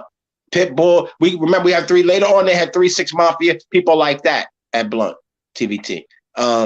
Bounty Killer at that time became the largest seller at that particular window. Right. Yes. So, my experience with Lauryn Hill. Little John was on TVT too, right? Yes. Did you sign him? No. By then, TVT, after I signed Mood, remember I signed California's Jurassic 5. I signed M-Doc and Silk Girly, producers, a lot of people. But after a while, when the regimen changed, if you notice, there's a different A&R that came in. That different A&R, we don't go into, but that particular A&R wanted to bring in the Who's Hot, Who's Not, the Mace and Puffy sound. And it ended up destroying the label. So by then, I was pushed aside. And my underground sound wasn't enough because we had people in Steve's ear telling people that Mike could be like Puffy, Mike could be like Warren G. We got to do this. But Mike Geronimo is who he is today, who he came back. Go get his album, go get his record, Royal Flush. I think he got a new record. But Mike is who he is today. He's a great underground hip hop artist, man. And he could have easily crossed over because and I don't mean crossover in a bad way. I'm talking about leaned more into the hip hop business, because I'm talking about movie opportunities, the brothers Intelligent, Flush, all of them. And those are the things that we had. If you remember, Mike had an MTV show, Cribs. He had the first MTV show. Yeah. So we were a record label that was small, but we made a lot of power moves because of the great people that worked there. You know what I'm saying? That worked there. And Steve wasn't always in agreement with me. After a while, I was the only black guy at TVT at one time, Blunt Records, doing this hip hop shit, man. And after a while, he wouldn't listen to me no more. He would listen to the new people that he brought in instead of me. So that separated me and Steve's idea. And then Mike Geronimo and them kind of fell towards that. They didn't want to listen to Chap no more. They wanted to listen to the new guy and the new regimen that came in. And that regimen wanted them doing Foxy Brown records, and Chap didn't want that. I wanted them to do records, unto which our audience had already been built upon. And we started to go in different directions and things, So TVT, at that time, I took my hands off it. And eventually Steve fired me from TVT. He fired me, and I built the fucking Blunt Records. He fired me. Is that A&R still working as A&R? Artist and repertoire. No, is the guy who brought in the new regime that you said wanted to make all the changes, is he still working today? I think he is still working, man. Eventually, it might be at Sony or something like that. But the strange part is it's not a good or bad thing. He did what he did, you know, and even big shout to him. I don't have no hate on people, but what happened is later on I found out that I got blamed for taking someone's money from a budget. Now check this out. How could I take money from a budget? And me and a group of friends, we laugh at this today. How could I take money? And that's Dante and them from Mood. How could I take money from a budget? I never had the budget. I was only the A&R at the time. I was only the guy who made decisions. We had to go sign off on budgets. So the guy who came in not only ended up setting me up, right? He ended up bringing in a sound that was non-familiar, but it was dreamy to the white people there. See, he had the white people's attention. The white people were like, yes, dreamy. Puffy. Yes, Puffy. We're going to do with Puffy, everyone. Chappy, the shit you talking about is some underground. See, we want to go in this direction. We want to be with the lights and the cameras. And I'm looking at them like, but that's not the type of artist we got, y'all. This is not how we built the label. So eventually we went our separate ways. Were you there when 3 6 Mafia got there? I was leaving right at that time. Yeah. Yeah. 3 6 was part of the new regime's signing. Yeah, 3 6 was part of the old regime signing, but the new regime situation. So basically, Pitbull and them were unhappy because there was no structure at the label anymore.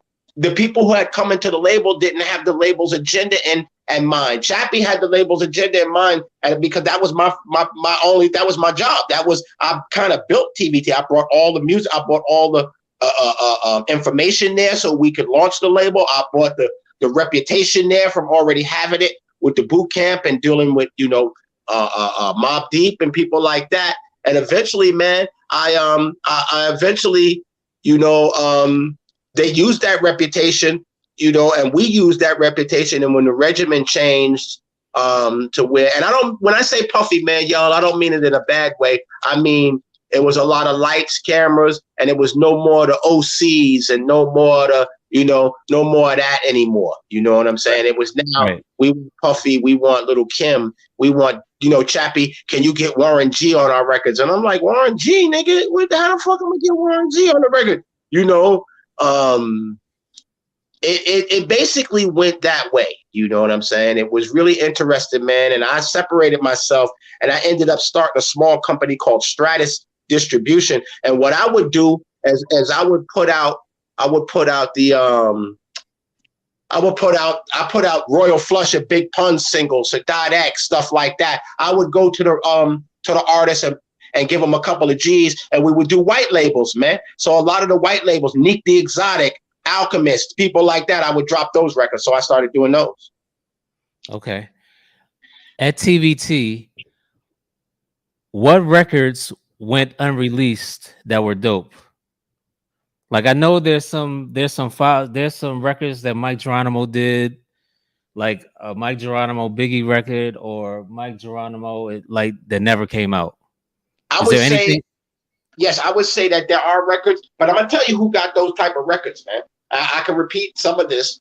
Irv got some good records, man. Irv got some good records, man. Irv got shit from DMX, man. That's probably unreleased, man. Irv got the records, man. Irv was the producer. Irv got those records, man. In fact, I know one song that DMX did. I'll tell you. If you go to a DMX lyric, he says, he goes, if your heart was as big as your mouth, you'd be real, but it's not. So I know if you get knocked, you squeal, right? Now, I don't know what song that's from, but I'm going to tell you where it came from. Okay. It came from when we did Time to Build on the flip side with DMX, Jay-Z. If you listen to that song, you'll hear the beef between Jay-Z and DMX. Jay-Z goes, motherfuck the next nigga's demeanor. I press a rec shirt, something like it, some cleaner. He's actually talking to DMX. And in this particular lyric that DMX uses on another song, he's talking to Biggie Smalls. I heard the song. I remember hearing the records. You know what I'm saying? Wow. So there's a diss record that I know the lyrics to, that I know is probably in Irv's possession, where when DMX came out, he went after everybody. He went after Jay, but I remember him specifically going after Big. And I remember that those lyrics that he used, if your heart was as big as your mouth, you'd be real. But it's not. So I know if you get knocked. That was for Biggie. I remember the demo of the song. Yeah, that was for Biggie. And Irv asked me that day, he said, Chap, should I put this out? And I said, no, don't put that shit out. Don't put that shit out. Don't fucking put that shit out, nigga. You know what I'm saying? So I respect Irv because at the time, Irv did ask my advice. The Irv Gotti you see now is the Irv who's always been creative. He was creative with Mike Geronimo's career. They had their fallout. We were all young at the time, man. We were 22 and 23. Somebody gave me the keys and others to share with others to launch my idea of what I called hip hop, and it was Blunt Records, man. And you know, and it was fun, man. These questions are even fun. You know, I want the people today to really take a look at our culture and realize that there are a lot of other jobs in the culture that you could do. You know, you can be an A&R, you could be an attorney. You don't have to rap. You know, you could be a publicist. You know, you could be a salesperson. You could open up an online store. You could do many other things other than rap, or alongside with yourself being a male or female rapper. What white labels did you put out? Because Oh, I man, might have some of them. I put out Biggie. I put out Big Pun and Royal Flush. I put out Sadat X's, man. I put out Alchemist, man. I put out Neek the Exotic, man. I put out shit. I put out probably a couple with Matt, with Flush and Mr. Lubba Lubba and people like that. Man, I got DATs. I got music that's unreleased from Mike Geronimo, probably in my crib in New York, man. I got records that are unreleased and things like that. Big L's demo tape that he gave me at the Rucker Games when he walked up to me and said, yo, Chap, give my crew a deal. And he gave me this demo tape, and it was Children of the Corn, man. And it was Cameron, and it was McGruff. And I got all of those music, man. I got Huddy Combs, God rest his soul. I got Huddy Combs music, all types of demos and things because I was one of the few New York A&Rs, man. The rest, you wasn't going up to MCA to get a deal. You wasn't going with Q-Tip and them. You know, you was coming down to see us. So basically, if you are a rapper anywhere in the 50 states, especially New York or the 5 boroughs, man, you had to come to my office, man. You know, you had to come to my office, man. Was that record with Royal Flush and Big Pun, Clap Your Hands? Yes, I put that out. I have that vinyl. I had to look it up. I have that. And Noriega's on the song. Yep, Nori's on there too. I put that out. Wow. Yeah. I put those songs out. Flush put it together, and we would come to Flush after I left after I left TVT Blunt. You know, Flush was always my man, and Flush would say, Chap, you know, let's put out a white label. We would get together, we would rent the studio in Midtown, and I would bring, you know, artists in, and we would press up the white label, and I press up like 5,000-10,000 and sell them immediately. Who did the beats on? Like, where'd you get the beats from for these one-offs?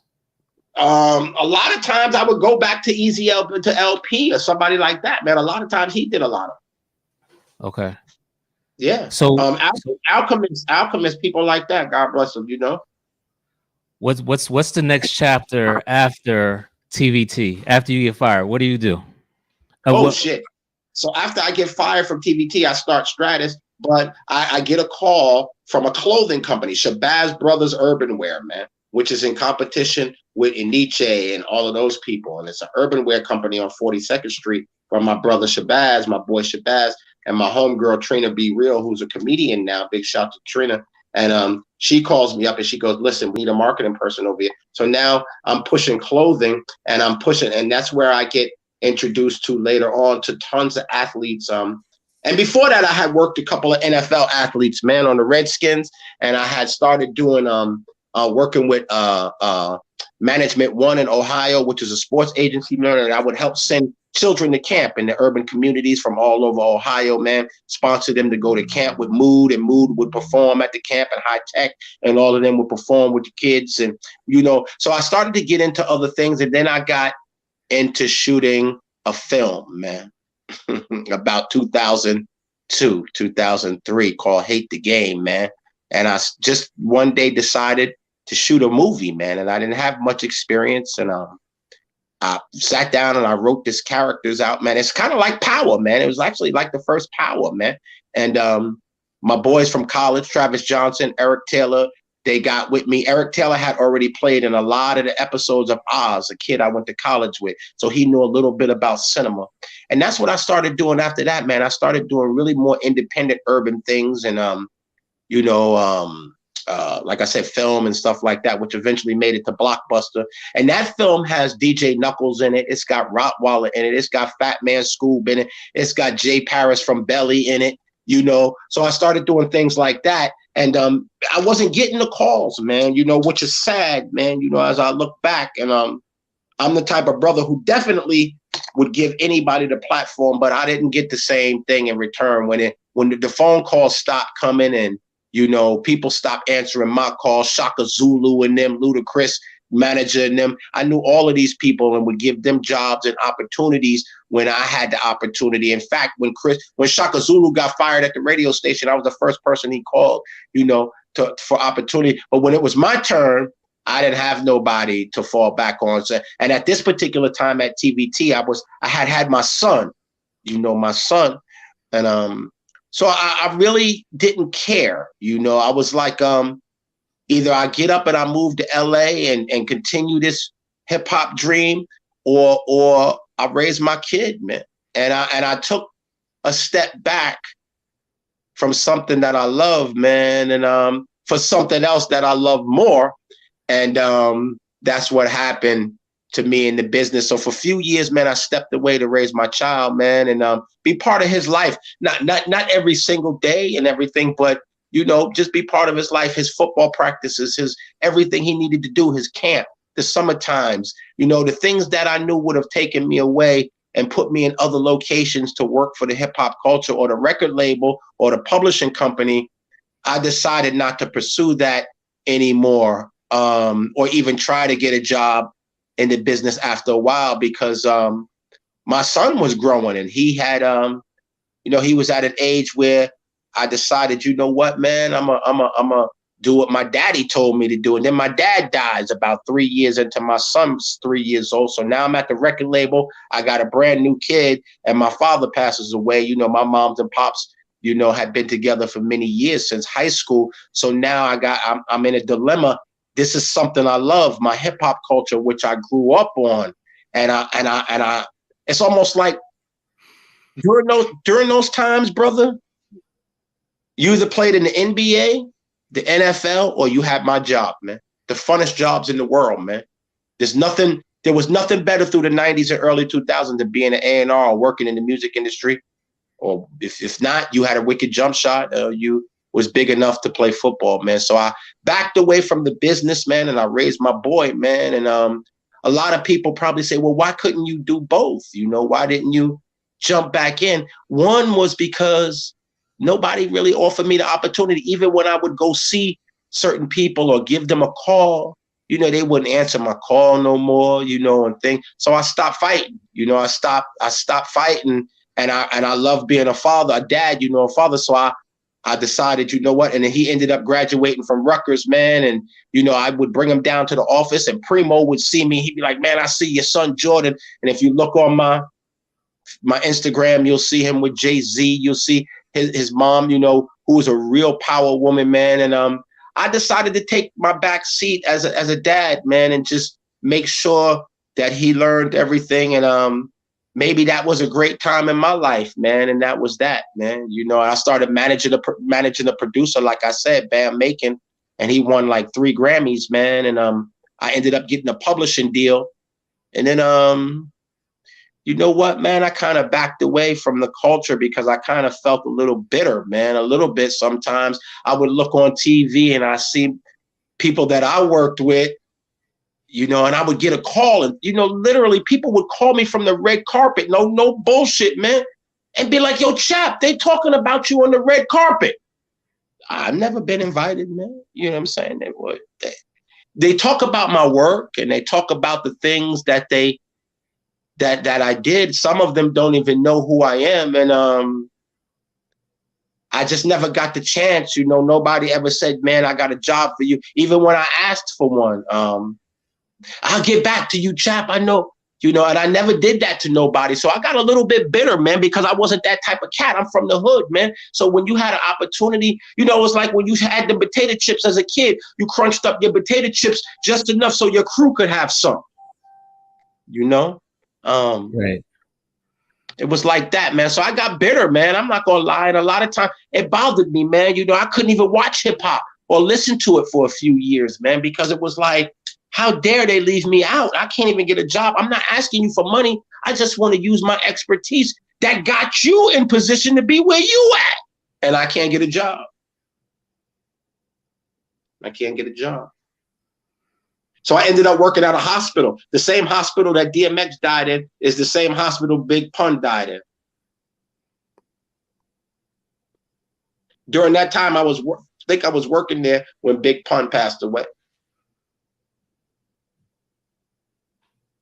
Yeah. So I was angry for a little while at the culture, man. And I'm glad that anger has subsided because at the end of the day, I'm very proud that y'all all have jobs. Like here you are today, man, not to say you weren't there, but there are other brothers and sisters with jobs today. And I wish I could give advice to some of these artists, you know. I wish I could give advice to a Cardi B or, you know, be in the studio with a Meek Mill or you know, people like that and add some of my expertise. But you know what, man? It's something that I did a lot in the culture, man. I did a whole lot.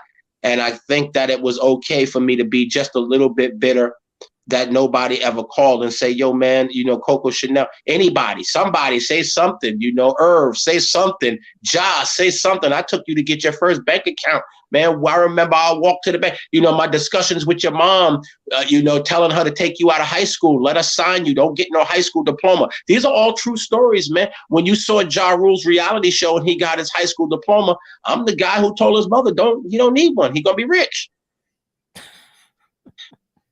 It's a true story. She's on the phone. They gave me the cell phone. They gave me the phone. They said, Chap, talk to my mother. I said, hi, Miss Ja Rule. You know, I said, this is Chappy. This is a true story. This is a true story. I said, this is Chappy. And she said, well, my son is in high school, you know, and she was being a mom and she's still a strong mom. I think till this day, I don't know much about his mom today, but I remember going to Ja's house and, you know, and his mom was a very powerful Black woman, just like my mom. And, you know, she was very stern on, yo, you about to take my son out of school. Yeah, I know. I told her I know. He's going to be rich. And that's the last thing I said to her. That's a true story, man. I wasn't being rude. I was being factual for my people. I was so confident in my vision and Irv's vision and the other people surrounding us. Ja was a star in the making. Yes, he got into beef with 50 and all that. But what people don't realize is that there were people in this business who put these people into position. Now, a lot of rappers today put themselves in position. And a lot of times they suck. They're really not that good, you know, when they put themselves in position because, you know, Simon Cowell, I was the first Black Simon Cowell in hip hop, man. It was horrible, man. I was awful sometimes, man. When you suck, man. You know, I let you know quick, man. Yo, Dizzy, man, you're not gonna make it. You know, The Rock says you ain't gonna make it. You know, it's you know good. And but I was also great at putting groups together and songs like Eshkoshka, people like that, Fab Five, Drew Ha called me from Blunt one day, and this is what people don't know. This is something people don't know. He called me from Blunt Records. He said, "Chat, the owner of Priority is here from the West Coast." He said, "Come up and listen to 2 songs. Listen to the songs." I don't remember if he said 2. He goes, "Listen to these songs. I want you to come up and tell us what the single is." So I walk up to Duck Down from Blunt Records. I walk uptown a little bit. It's like 16th Street or something. I'm on 4th Street, East 4th, and I go uptown and I sit in Drew's office. This is exactly how it happened. I go in the office and they play me one song. And then I hear, doon, doon, doon, yes, yes, y'all. You know, Helter Skelter, OGC, and I go, that's the single. I got up, walked out the door, got on the elevator, and left. And that became the single, Eshkoshka, La Flo, that you see we're helter skelter. These are real stories, man. I don't get any money for these stories. Like, I got a lot of stories, even with Mike Geronimo, some fun stories, not just signings, some crazy stories. Like I saved Tretch's life one day. It was amazing, man. I saved Tretch's life one night, man, in New Orleans, man. Tretch had done some crazy stuff in a club one night, man. And I was with these kids from Mississippi who happened to be that we signed to the record label called Wildlife Society, but they were real Crips from the 90s. They were real Crips. And they had drove to New Orleans with about 21 dudes and about 700 guns. So one night in the club, man, Tretch actually smacks a kid in the club, man, for taking his poster off the wall, man. And one of the gangbangers I was with, man, his name was Rat-a-tat-tat. That was literally his name, Rat-a-tat-tat. And he had it written on his belly. And he looked at me, and this is a true story, and he said, "Chap, I'm going to kill Tretch." And I said, "Oh, shit, you can't kill Tretch? Are you crazy?" He proceeds to go in the parking lot with 2 9mm. He pulls out of his pants, got 2 9s, and he goes, "I'm gonna go wait by the van, by the promo van, and when he come out, I'm gonna kill Tretch." And literally, I had to go beg these gangbangers not to meet Tretch. And Tretch never knows this thing. He don't know this story till this day, man. He don't know this story till this day. That in the 90s he was supposed to be dead in New Orleans, man. Damn. These are true hip hop stories, man. I mean, I've been to some great outings, man. I've been there when D&D created the D&D project, man. I've been the fly on the wall and of a lot of our culturistic things, man. I've been the head of Jack the Rapper for, and Gavin conventions, man. I've been to Jamaica, with Bounty Killer and, done things that people weren't doing in the 90s, but because of the opportunity I had, and I was able to do things, and I was able to help a lot of other people, man. High Tech wouldn't be High Tech had I not walked through the woods and messed up my damn beef and broccoli Timbs to go into this damn barn to find this quiet kid who becomes High Tech and does Mary J. Blige and does guys like Talib Kweli and Mood and people like that. And if you not familiar with the group Mood, man, go check Mood out, because politically, man, a lot of the things that's going on in the world today, man, we drop songs. They drop songs like that, talking about, the Illuminati and, being knowledgeable and conscious, in these particular albums. And Mood Doom was one of those albums, it's really conscious album, really futuristic album, man. And we tried to put our spin on a culture, and I'm a dude who had a crazy impact on the culture, man, and was able to speak on the culture. And Fly Sway in from college, man, who's my man and I love to this day, man. And I contributed so much to the culture, from films to during the first halftime show at the Rucker games in Harlem, man, I provided that for Rutgers, man. And, I shot Hate the Game, which is an independent film I shot with Travis Johnson and Eric Taylor. I shot that in Harlem in the Polo Grounds, man. And, did a lot of grassroots things in the culture, man. And like I said, Coco Chanel, when she needed a chance to send out her mixtapes, I would let her sneak up into TVT and distribute her mixtapes in a time where people wasn't paying attention to female DJs. And, I just gave people a platform, man. And even yourself, if I would have met you and you had a love for the business, man, and I saw that love for the business, man, I would have given you an opportunity to sit in the office, man. And Rosie Perez would come to my office. Big shout out to Cookie Gonzalez, man, who knew Rosie personally. She would come and write on my wall. I had a wall, man, that Run DMC, Slick Rick, everybody who ever came, Eminem, everybody who ever came up into the record label, man, I would let them sign my hip hop wall, man. And, so I was very indoctrinated in the culture, and those were happy times. And then there were some sad times where I couldn't get a job, even a normal job, because how does a man like me with all this experience transfer it into a regular world? You know what I'm saying? Right.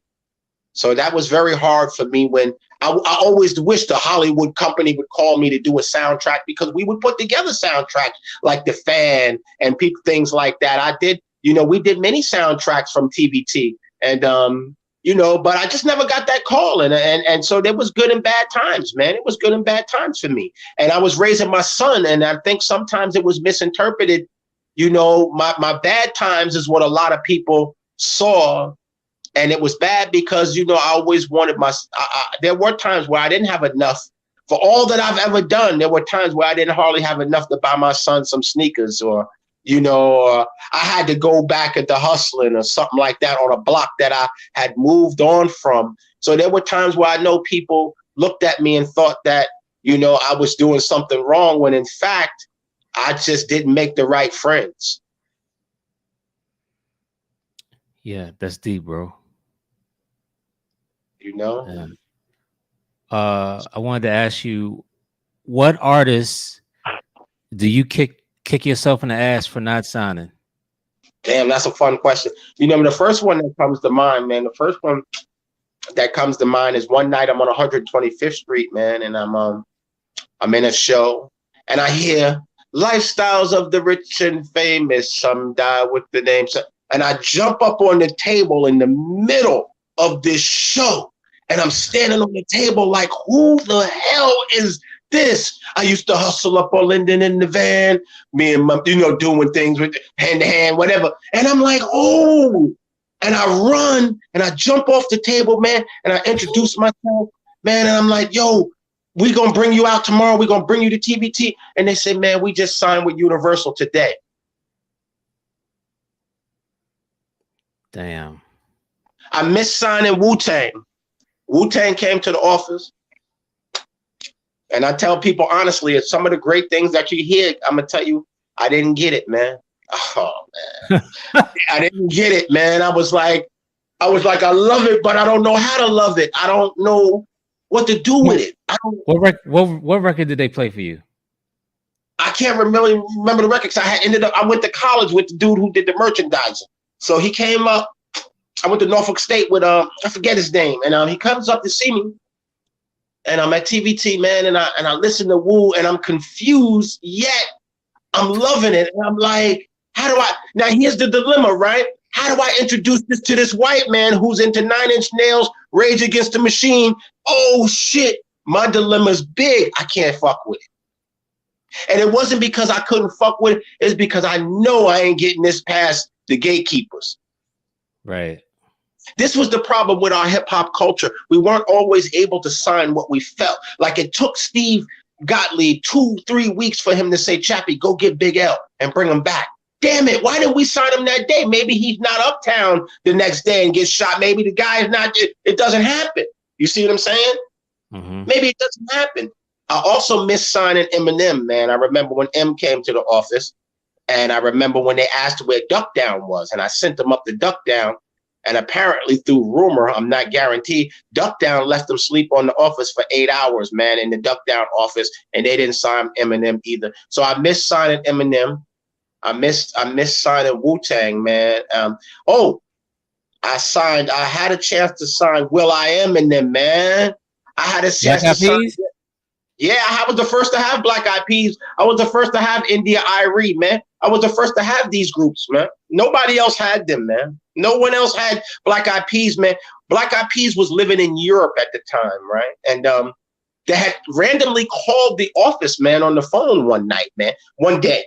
And it's will.i.am, and he's not will.i.am that y'all know. He's will.i.am that I met, and he's dropping vinyls. And they send me this record, this double vinyl that looks like this brown paper bag. It was the vinyl cover, and they would send me the demo. Now, this is a true story. Now, Tom Sarek is the head A&R of TVT Records at the time, so he knows all the music that I'm listening to, and I listen to the Black Eyed Peas every day. I'm like, man, so I introduce it to Steve, and Tom Sarek leaves TVT, goes up to MCA somewhere, and goes and signs the Black Eyed Peas. This is a true story.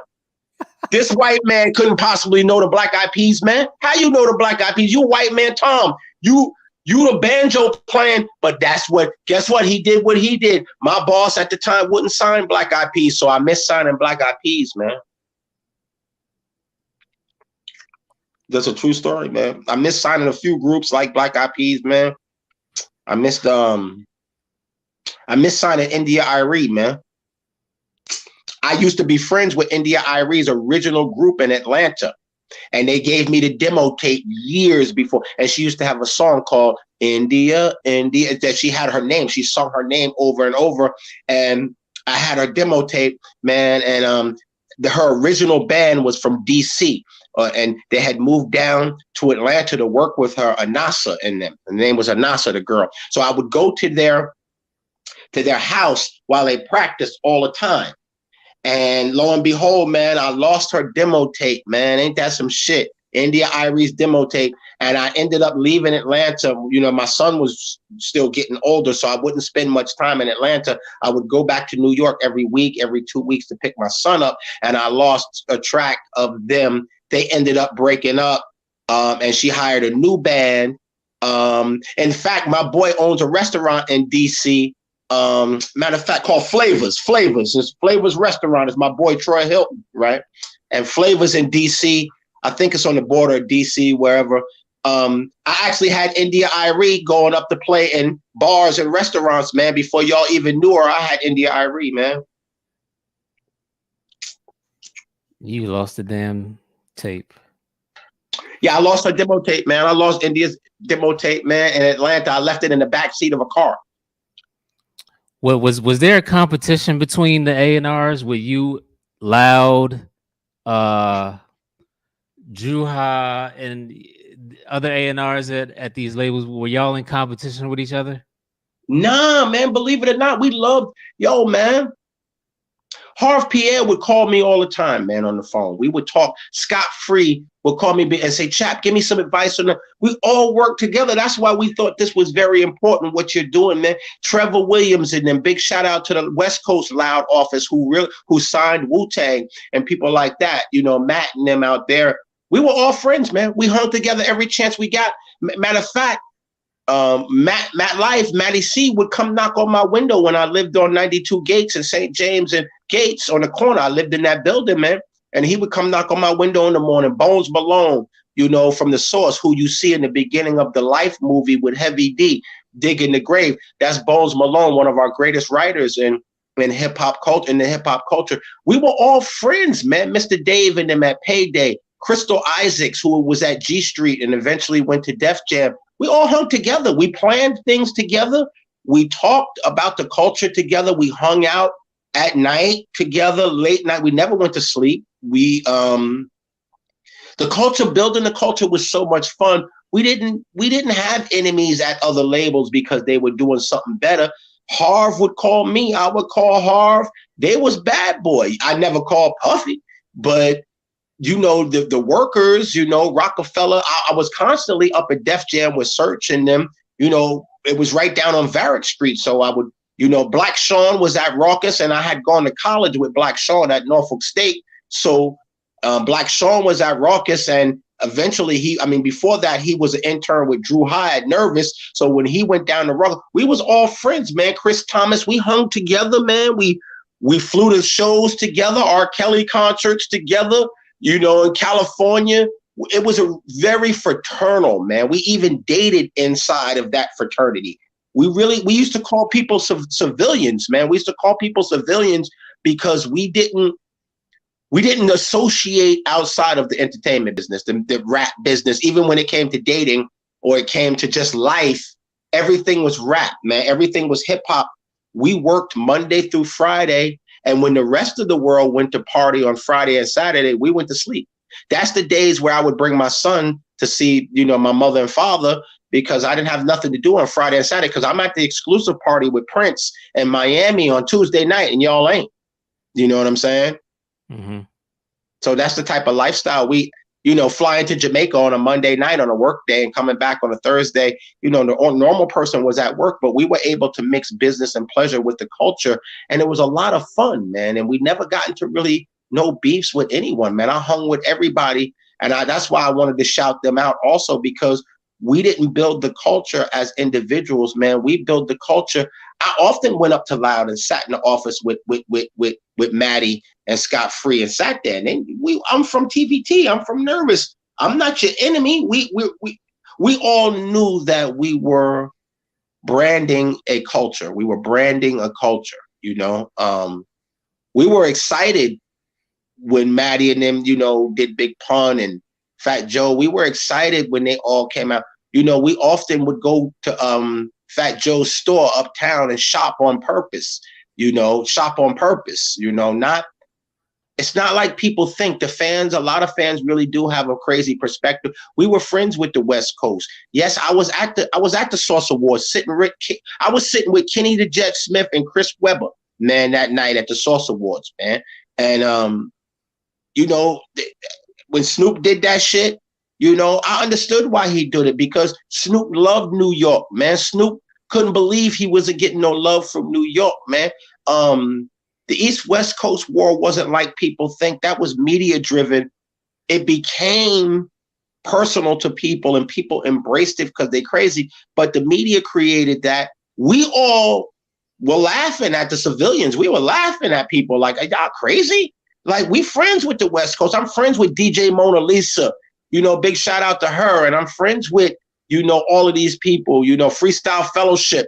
Big shout out to them, and Two Mex and all of those guys, Micah 9. And, I knew of them. I would go to the 24-hour pirate radio DJ shows that they had at Cal State University. I would fly on the red eye to go to LA, and Oakland and San Francisco, to sit with executives from Sony like Angie Sip and other people. So we built the culture as friends, man.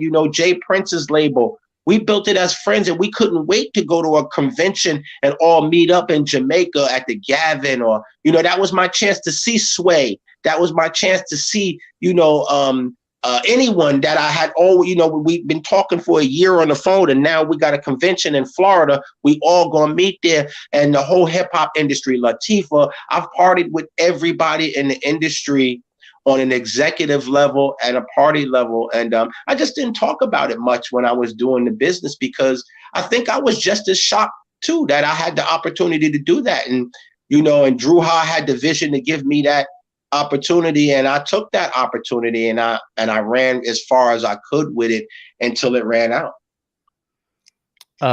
During your time at Nervous and Blunt, mm-hmm. What mixtape DJs were most influential in helping getting your music out? Like guys like Ron G, people like that, SNS, oh man, there's a few cats from Queens, man, especially Queens, man. Queens was a big help in the mixtape fact. There was so many, I can't even think of them all, man.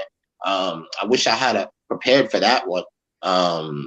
There was so many mixtape DJs, man. And without the mixtape DJs, we wouldn't have had a chance, because a lot of times the mixtape DJs were the lead to having fans or having a radio station get involved with the record. So the mixtape DJ was super important. So shout out to those guys, and they were always in clubs at night. They didn't always do just mixtapes. Some of them were at clubs at night. So we needed them. So just about every DJ helped. Irv had a relationship with a lot of the DJs because he was DJ Irv at the time. He wasn't Irv Gotti. He had not received his ring, I guess. Right. I don't know. He was DJ Irv, man. He was DJ Irv. Irv had a great relationship.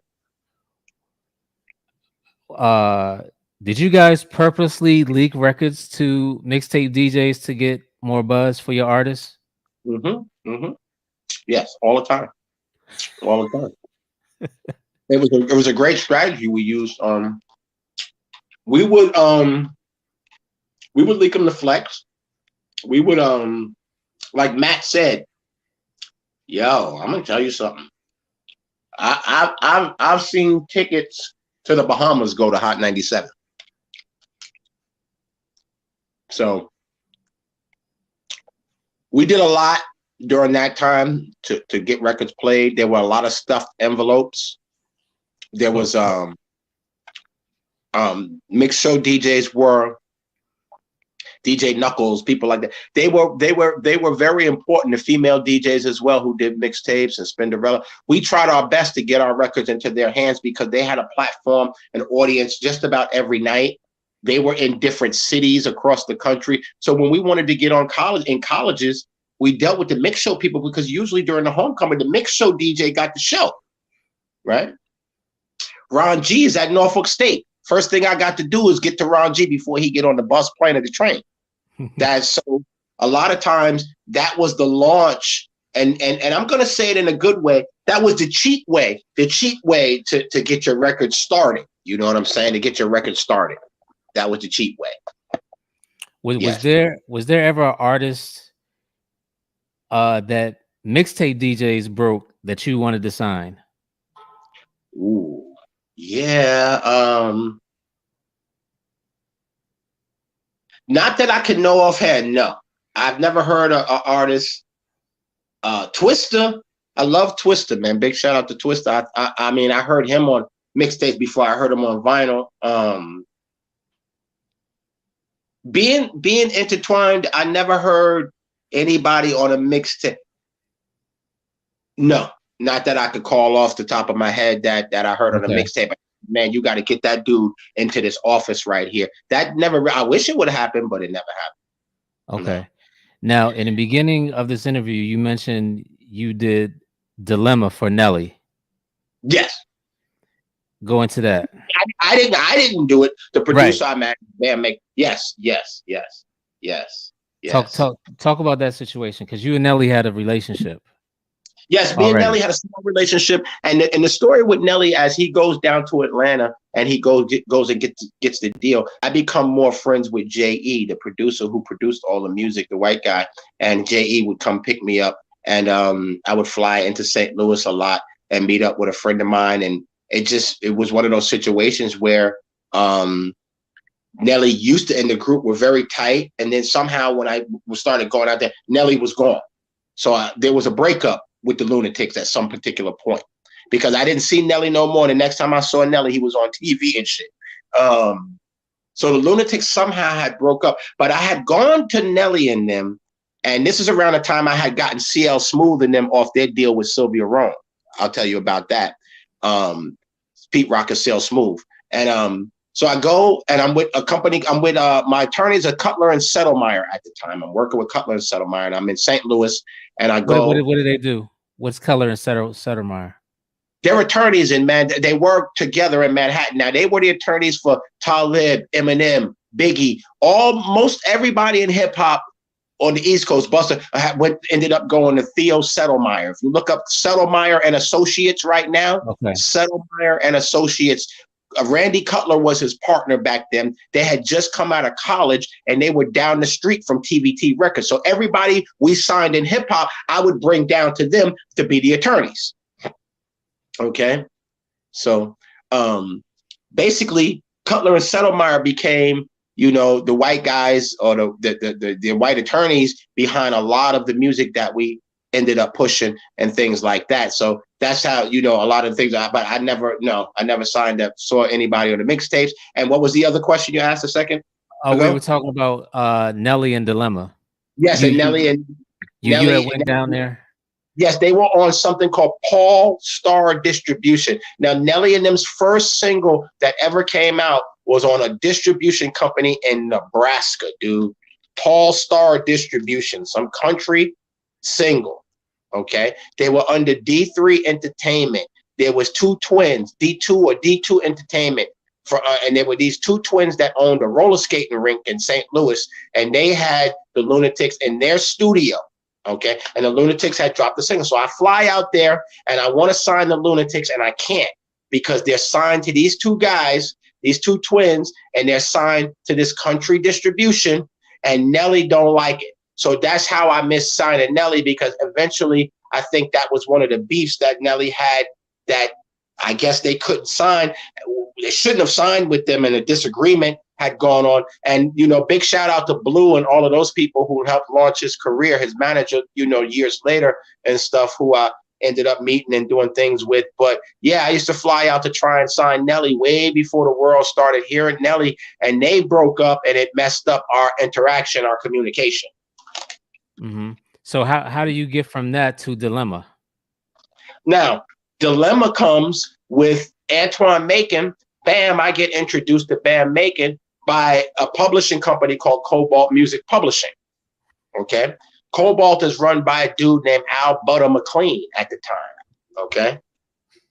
Al Butter McLean knows a little bit about, like, my family, what they do, and my son and himself, and he wanted to get involved, and he's got the publishing deal, and he doesn't have any black music at the publishing company because Cobalt Music had just come from the UK.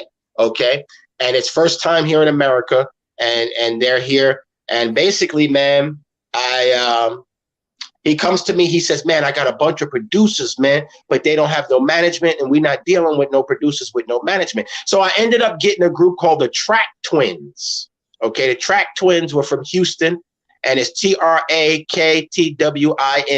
Track Twins.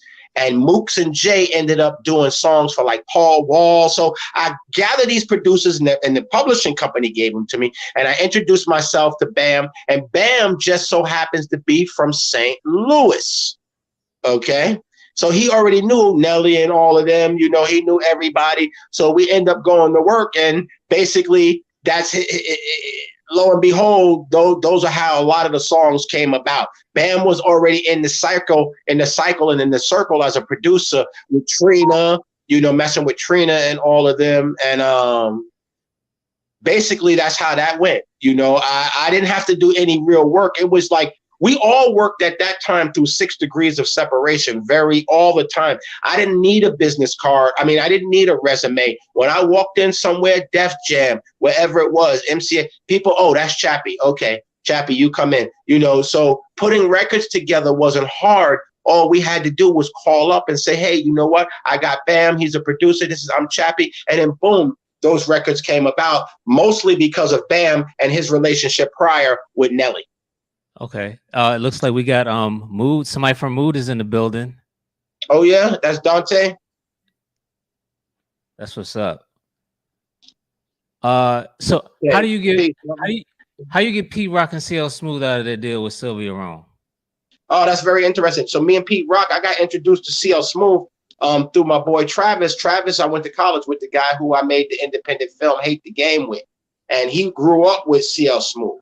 And at that particular time, remember I told you I was doing white labels, right? I was pressing white labels. So I was approaching a lot of the artists like that, you know, approaching them, trying to get them to do white labels for me. But at this particular time, I'm with CL every day. We chilling together. I'm up in New Rochelle. We hanging out. We going to his grandma's house. We talking. We discussing. But I can't sign him to anything because Sylvia would not release him, and he couldn't do any music anywhere at the time, anywhere. So he's locked into this deal. And I go back to Cutler and Settlemeyer, and Randy Cutler, I don't think he's practicing attorney no more. I think he got his license stripped away for whatever reason. But Randy Cutler, man, my man, he dives right into it. Just as an attorney hip hop fan, he negotiates with Sylvia. I speak to Sylvia, introduce myself and what we want to do with the career. There was no pushing. Listen, Sylvia Rome is the powerful woman that who she was or is. She could have easily said no.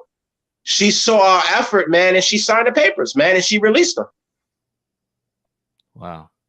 It was very easy, man. Until this day, you know, CL Smooth, not Pete Rock, CL Smooth, you think that nigga would ever say, yo, what's up, chap? Yo, I inboxed him. Yo, what's up, Bree? I'm glad your career's back on. He's one of the other brothers one of those people who somehow he forgot that he wasn't able to do anything until he got off Sylvia Rome. And there's another, you know, I did a great blessing for him, but that brother ain't never called me back, ain't never said thank you, ain't never said nothing. This music industry will eat you alive, bro. Yes, it will, man. You can't take it personal.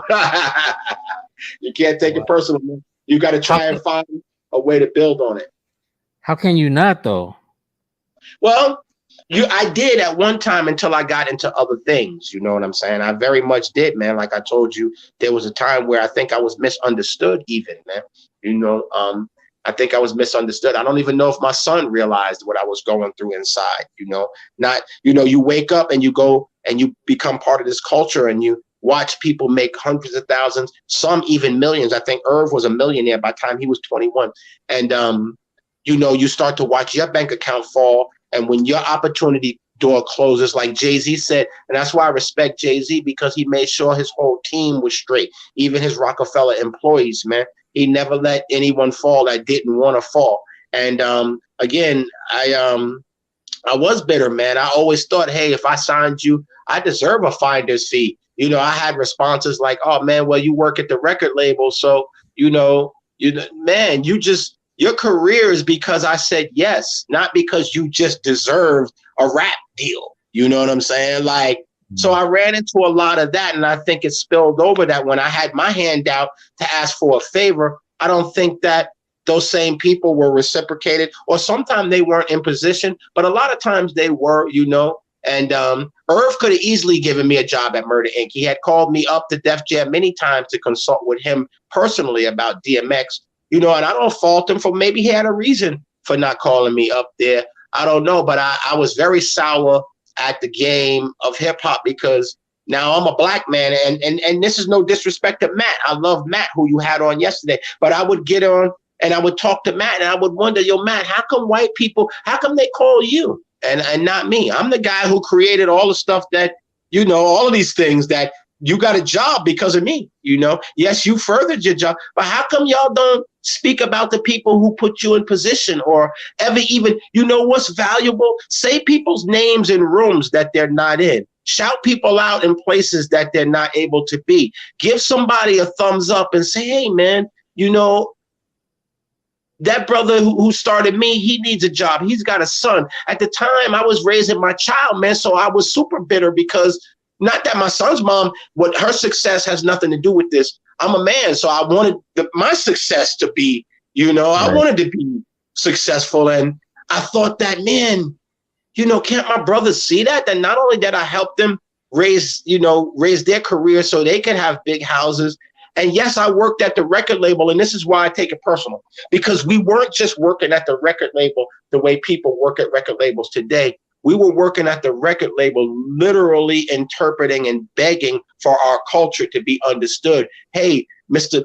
Jewish guy, you know, who owns this record label, I know you don't know who Little John is, or I know you don't know who such and such is, but, you know, listen to us on this. We're going to market this to college radio. I got the magazines. I got the books already on deck. The source is already going to do an interview and give us 4 or 5 mics. We're going to launch this with a college radio campaign, and we're going to start regional. We're going to start here in the Northeast Territory, meaning from New England, all the colleges from New England and further, all the way down, you know, Buffalo, down to Virginia. Then we're going to separate Virginia and head down into that. And then we're going to go over into Texas and hit Oakland, because Oakland was always like New York when it came to hip hop, and Too Short and all them cats, man, was always wise about when they picked up on the culture. Snoop and Compton, you know, when they picked up on the culture, man, it was a blessing to see, because shit, I wore the Kings and Raiders hat, fam. If you look at old pictures on my Facebook when you get a chance, man, I got on the Raiders coat with the Raiders hat, man. There was no,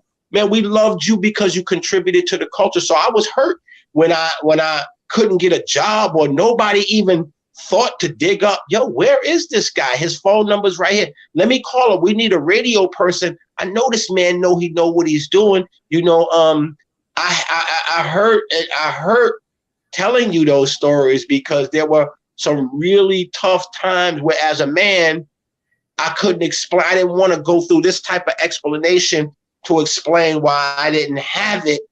I was in the middle of a transition of a culture that went from needing me to not needing me, and the iTunes and the computer took over. So how do you tell the ordinary working man that that's your dilemma? They don't understand. You're a marketing person for a culture and product and branding a business, and then suddenly computers come in and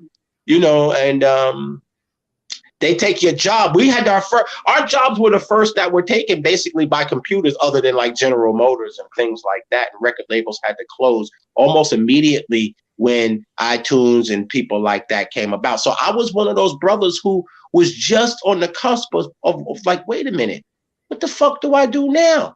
Like, do I just go get a job? Like, what do you fucking do after you're A&R? You know what I'm saying? So I had to learn how to rebrand myself. And I was very angry at the time because I had ended up, you know, finding decent jobs in certain areas, but never back into the culture, which I helped launch. I never got a job back in the music industry or working with Jay-Z or people like that. Because people are like, man, why don't you just go to Rockefeller, man, Jay-Z? And I'm like, man, how, you know, do you just walk up in Rockefeller? You know, at this time now, computers are there. Labels are closed. You see what I'm saying? You remember that time. The labels are no longer there. You know what I'm saying? So now you're just there. Now MySpace is reconnecting everybody. And now I look on the computer. Check this out, fam. I look on the computer and everybody's at A&R. Holy shit. Now everybody's an A&R. Look at the profiles today. Everybody's an A&R. Everyone's an A&R. You ain't never worked at a record label or a record company in your life, but you're an A&R now. So to me, it discredits the title. Hold that thought. I want to get Mood up here. I want to get Dante up here. If he can. If you still here, shoot me an email at hustleheavy@gmail. So I can shoot you the link if you're available to come up. But we spoke earlier today, and you said the problem with hip hop today isn't the music, it's the way it's sold. Yes. In any culture, right? In import, export, buy, and sell. If you want to shut down a culture, you shut down the way they buy and sell a product.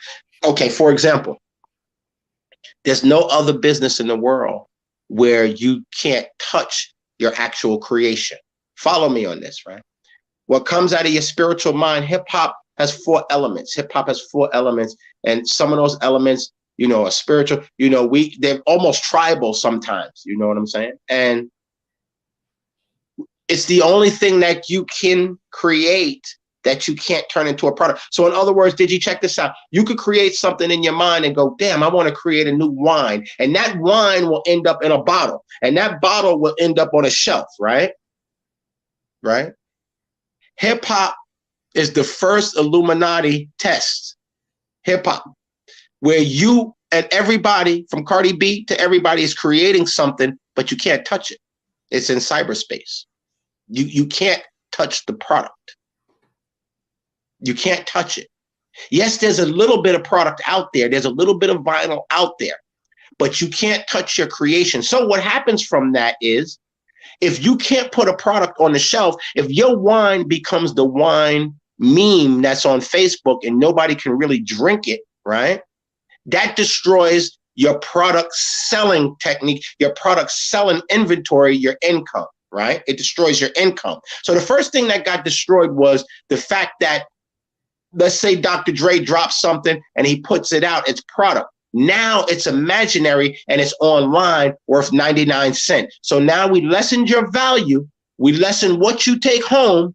There's no more stores that carry it. Remember, hip hop was in stores and on the street corners in major cities. So you were able to walk into a store, buy your tape, your mixtape in these stores. We just had something called SoundScan in 92, where SoundScan became the tracing and the tracking of your record spinning on a turntable. Hip hop was not part of that at first. We only became part of that in 92. By 98, 99, there was no more SoundScan. We had no more record stores, and we standing there butt naked with no physical product to sell, which brings large income to you as an artist, or it spurs off to other people. What they did is they crunched down the business.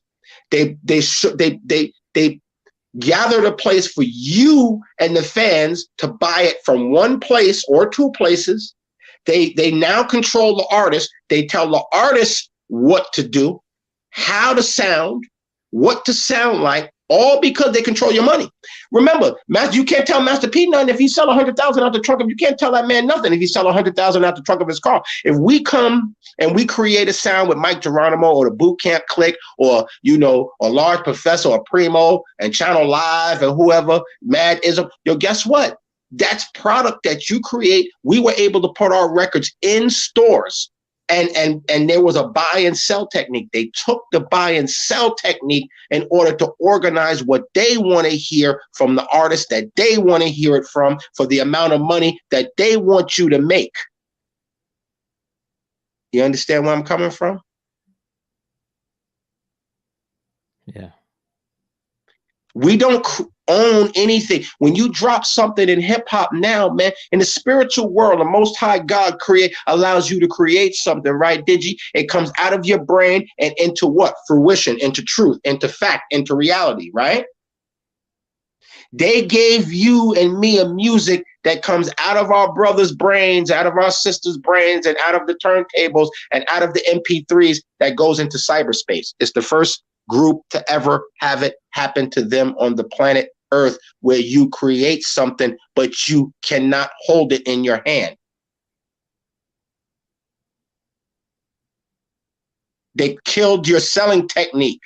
They killed your buy and sell.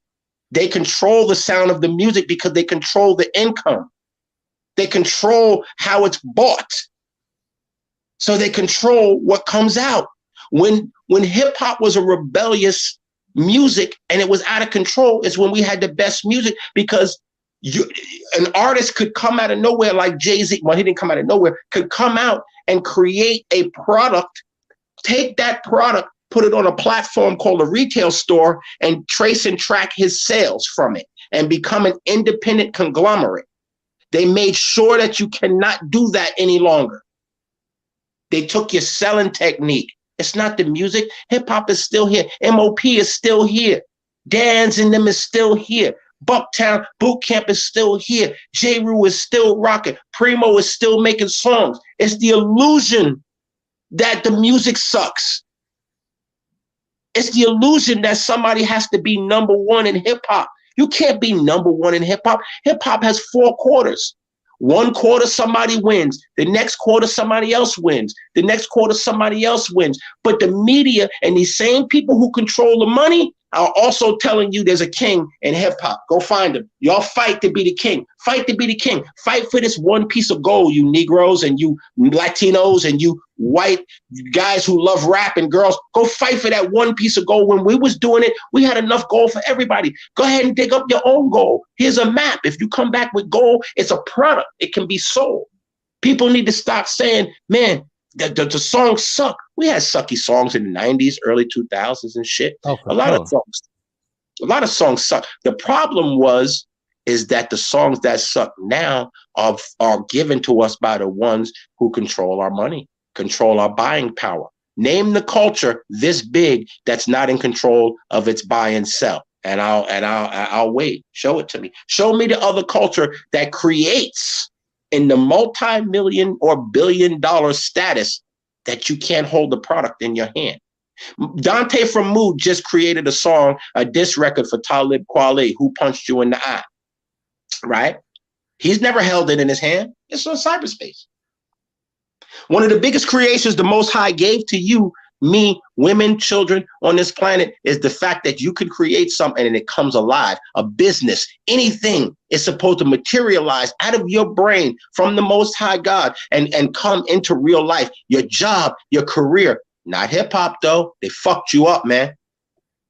It's the first Illuminati thing that's effective on this planet. Everybody thinks it's the dollar. Look at the dollar bill with the sign of the. No, the Illuminati's right here in your face. It's in your hip hop culture. They took your product, nigga. They took your product. They making you think, and you can't produce product, which means you can't produce buy and sell unless they allow you to buy and sell.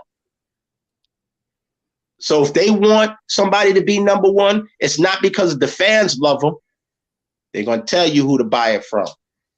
You have no freedom. Hip hop is the first Illuminati test on this whole planet, other than the big test of the government. The first people product test was on our hip hop culture. We're the only culture who produced something creative in our mind and can't turn it into a product. And that product be sold in stores. Think about it. No other culture, no other thing on the planet. No other thing on the planet. Imagine a chef producing food that you can't eat, but he tells you you're full. And you had to pay for that food. Welcome to Hip Hop 2000. They're going to tell you who's number one. They're going to tell you who's number one because your buying power no longer tells you. The strength of the community's buying power no longer puts Jay-Z at the top, no longer puts the artist that the world never saw. That was our control. That's who we said was number one. KRS, Rakim. These are the people we love. Snoop, NWA, Ice Cube. You know what I'm saying? Scarface, the AT Aliens, man. You know what I'm saying? Goody Mob, all of them, man. You know what I'm saying? When the buy and sell technique stopped, that's when all the artists had to change how they perform, right?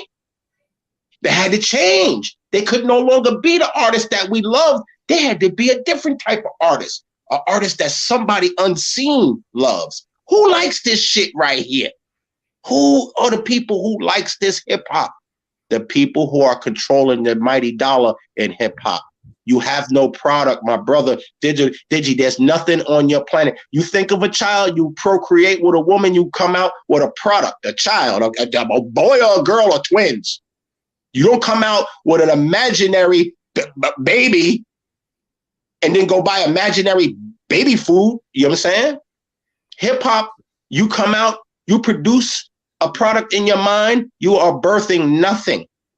You're birthing no product. They made sure you don't birth product. Product sells. Remember, we discussed earlier, we're the only culture on the planet who doesn't have an import-export system. Feel me? The Chinese. Go ahead. Go ahead. That's Dante from Mood. Yeah. Go ahead, bring him in. He hasn't emailed me yet. Oh, okay. You want me to get him? I can get him. Yeah. So, yeah, go ahead and get him. Go ahead. You can keep talking, I think.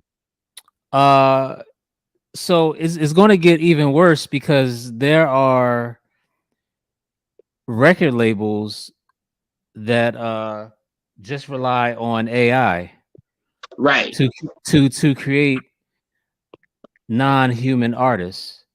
So they can take the timbre of a Jay-Z or a Travis Scott and make a new song and not have to pay an artist at all.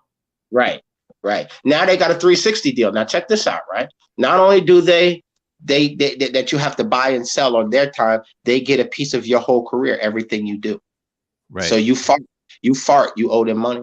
So now there's no separation. See, before Jay-Z, all of them people were smart enough to do shows, and they did a lot of show money, which they were able to recoup their money for the record deal through record sales. You see what I'm saying? Mm-hmm. The show money they put in their pocket. They made sure you don't do that no more. They took your buy and sell, brother. They took your buy and sell. It ain't about the bad music, nigga. Niggas is making good music, man. Like I said, MOP, Boot Camp. A lot of my favorite artists make good music. Rakim, make good music, man. Even Talib Kweli, I like Talib, even though he's at beef with Mood, and you'll hear about that beef. It's I like them brothers. I like my rappers. I like West Coast. I love Snoop, man. I'm a big time NWA fan, kid. I'm straight up. As a kid, I wanted to move to Compton when I first heard them niggas. Straight out of Compton, I'm like, shit, nigga, we going to Compton. You know what I'm saying? We don't know. That's the first time. So I want my brothers and sisters to stop thinking sometimes with the emotional part of the music industry and think music business. This is how you get the real answers and not the answers that everybody else is saying. Like the Most High said, if everybody else is doing it, it probably ain't the right thing to do. Everybody else, the songs suck, the Migos suck, and Cardi B ain't shit. And listen, man, everybody's a lot of different categories in hip hop, man. They're allowed to do what they do, man. Guess what the problem is? The powers that be, the radio stations are under a certain control. One man may own 5 radio stations, you know what I'm saying, across the country or more.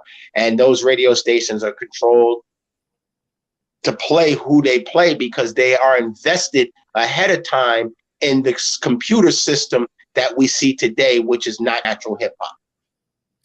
Right. Let me ask you a question. You had mentioned earlier when you guys did rollout plans, you said we got the street team, we got the magazines. You also said we have the source mics. What is up with that? Yeah, you want to hear a funny story? Matt Life gonna kill me, man. Matty C from Loud. Big shout out to him. Before he went to Loud, he was in charge of the mics at the Source. And one day, man, we broke into the Source, man, on a Sunday, man. True story, man. We wake up on a Sunday morning in Brooklyn and we head to Manhattan and we break into the Source magazine, man. And we change the stories in the Source. And that's how Mike Geronimo got his first write-up in the Source. We broke in on a Sunday and Matt, looked out for me, man. And he was in charge of judging the mics of the Source magazine. Matt's job in hip hop was to give us what we all waited for once a month, and that's to see who got 5 mics in the Source. And that's why he became a great A&R too. He had the most important job in hip hop. Yes, he did. Yes, he did. the funnest job in hip hop, where he listened to every submission and that was his job to sit there and judge and then write the articles and write about. Yeah. He did have some mess ups though. He messed up on Cube. He messed up on Outcast. Okay. But I think.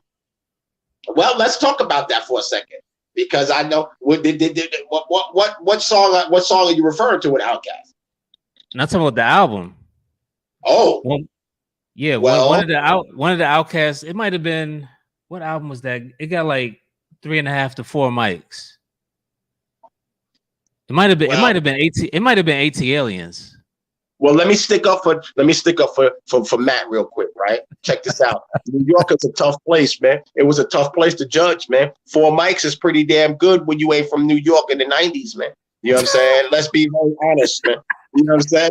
I'm just keeping it real. Am I right? 4 mics make New Yorkers love you. That's love for New York at the time. Scarface may have had even 5. I think Scarface got 5. We loved Scarface, man. We big, huge Scarface fans in New York, man. You know what I'm saying? But you're right. When it came to Andre and them, I don't remember the mics that Matt may have given. But we had fun with that, man. It was a fun time. Imagine being in that type of control of a culture, man. So sit back and imagine. We not only had control of the radio stations, I had control of who got signed, how it got marketed, the video sometimes, the launch, the stickers, the artwork, and the magazines, man. And that was our job, man. And we did that. We didn't have MySpace and Twitter and all of these things and Instagram and, Facebook. We had what we're talking about. So imagine being in control of all of those things, man, and to a culture. And I remember my mother and father asking me, man, what exactly do you do at the record labels?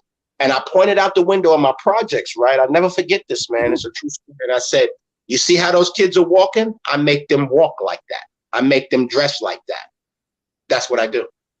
I make you do what you're doing right now. That was my job. Wow. Is to give you the culture so that you find a way to contribute to the culture. Maybe it's a job, maybe it's a fan, maybe you just a fan. But my job was to introduce something that I grew up on and that I had an opportunity from a guy who saw that I had a talent, and he brought me in, and I was able to probably love the business a little bit too much. Like I said, the only thing that really stopped me from being in the business was I knew, I was raised by my mother and father, man. And my pops was like, man, what you going to do? I said, man, I'm going to raise my kids. So I'm going to raise my son, man. And, that's one of the best decisions I ever made, man, because my dad ended up passing away, but again, imagine having the key to the city, man, to the city of hip hop, to the culture of hip hop. I had that key many years, man. For many years, I had that key, which a lot of hip hop fans don't know who I am. A lot of the kids in hip hop today don't know who I am. A lot of the jobs that you guys in hip hop have today are from people like myself and the Cookie Gonzalez's and the Matt Lifes and Scott Freeze and Matt Fingers and the Wanda Snells and the El Nesses, and people like the Drew Hobbs and the Eddie Machetes and people like Shucky Ducky and all of them. We were guys and people who just, and Crystal Isaacs and them at G Street and, and Irv himself. We were just a bunch of people who hung out. Trevor Williams and them from LA.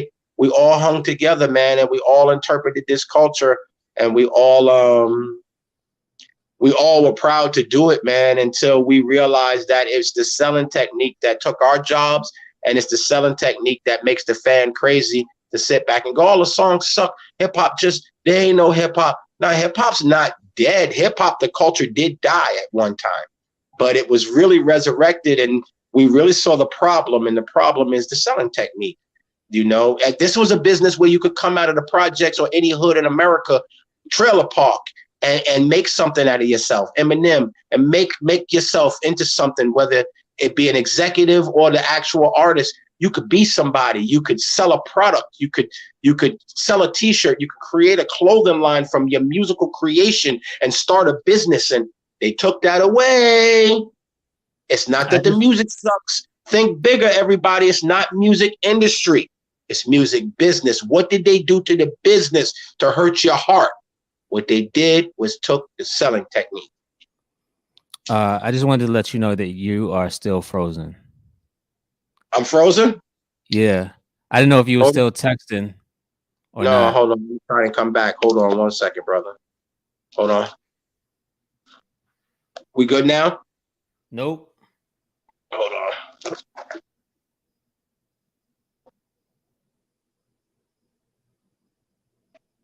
Hold on. I might have to log back in with you real quick. Yeah. Just log out and come back in. How about now? Nah. Nope. Damn, I don't know why that happened. All right, let me come back in. I'll be right back. All right. Oh man, I'm loving this interview right here. I hope you guys are enjoying the interview thus far. I know I am. I've learned quite a bit. I gotta ask him about that Wu-Tang being signed by West Coast Loud. I don't understand that. How's everybody doing? It's 11:37 p.m. Eastern Standard Time. What's happening? Talk to me. Hertz, are you asleep yet? I know Hertz probably asleep. He on the floor.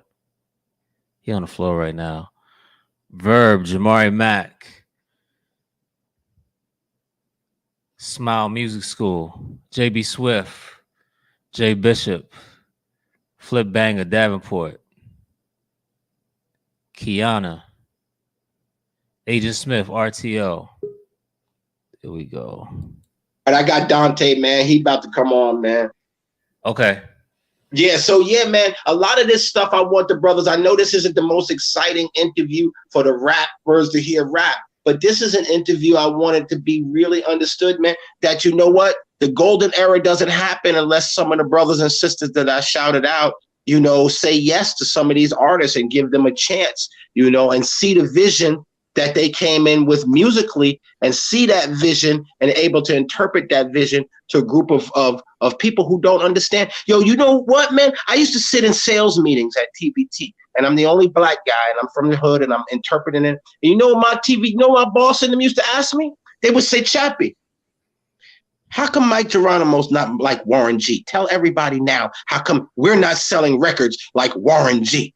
And I would be like, holy shit, Warren G is Dr. Dre's brother. There's a whole culture behind Warren G. But I used to have to answer questions like that, man. It wasn't easy to launch this culture, man. It was always an explanation. Why should we use you guys? What? Why? You know, what is he saying? These guys have guns, you know? Let me ask you a question. Was there ever pressure to find a white rapper at any of the labels that you were at? No, never. That's why we didn't sign Eminem, because when M came, it was almost like, shit, man, you nice, but sorry, we can't do nothing. And if you listen to his song, one of the best songs, I listen to it even till this day, is 8 Mile Road. He talks about that in one verse. He says, but I'm white, you know? Yeah, but I'm white, man. He goes, I'm white. I'm in a culture that's black. It was, listen, it was black and Latino culture, man. It was something we favored, man. It was something we did without the white man. You know what I'm saying? The only time we used the white man's platform was the white man had the platform of record labels. That's the only time. Master P showed us how to do things without that. Bun B, people like that. The list goes on. MJ and 8 Ball, you know, there's a lot of people who did it without that, but they learned by watching, and then they went and did it. Master P watched the labels, he saw a niche, and then he went and did it. You know what I'm saying? Were you involved with signing 3-6 Mafia? No, nope. 3-6 Mafia was almost a. Let me tell you what Steve would do. Steve would sign deals for the record deal, and then he would sign deals for the publishing purpose, the publishing. So some deals were honest deals. When you hear Little John say he never got a check from TVT, he's right, because in a slick way, he did it Okay, Dante's asking, how did he get on? Did you send him the link? Nah, send him the link. You got him? Yeah. So forward him the email that I sent you with the link to log on to StreamYard. Okay, I just told him to go back to the show. No? Hold up. No. You have his email? Hold on 1 second. Nah, I ain't got his email. I'm gonna tell him to give it to me. Okay. Hold on. Because I want to hear about this Talib beef, and I want to hear more about high tech. Yeah, these are very interesting stories, man, because again, I just want to say, I don't, this is not the most exciting, we're not rappers. We're not rappers. The people that I'm talking about and talking, I'm bringing up are people who drove the rap business to where it is, man. You know what I'm saying? And they gave their time, their effort, to make sure Mike Geronimo or make sure Flush or to make sure, the boot camp. We were the ones in the trenches, making the phone calls and sending out the record. Okay.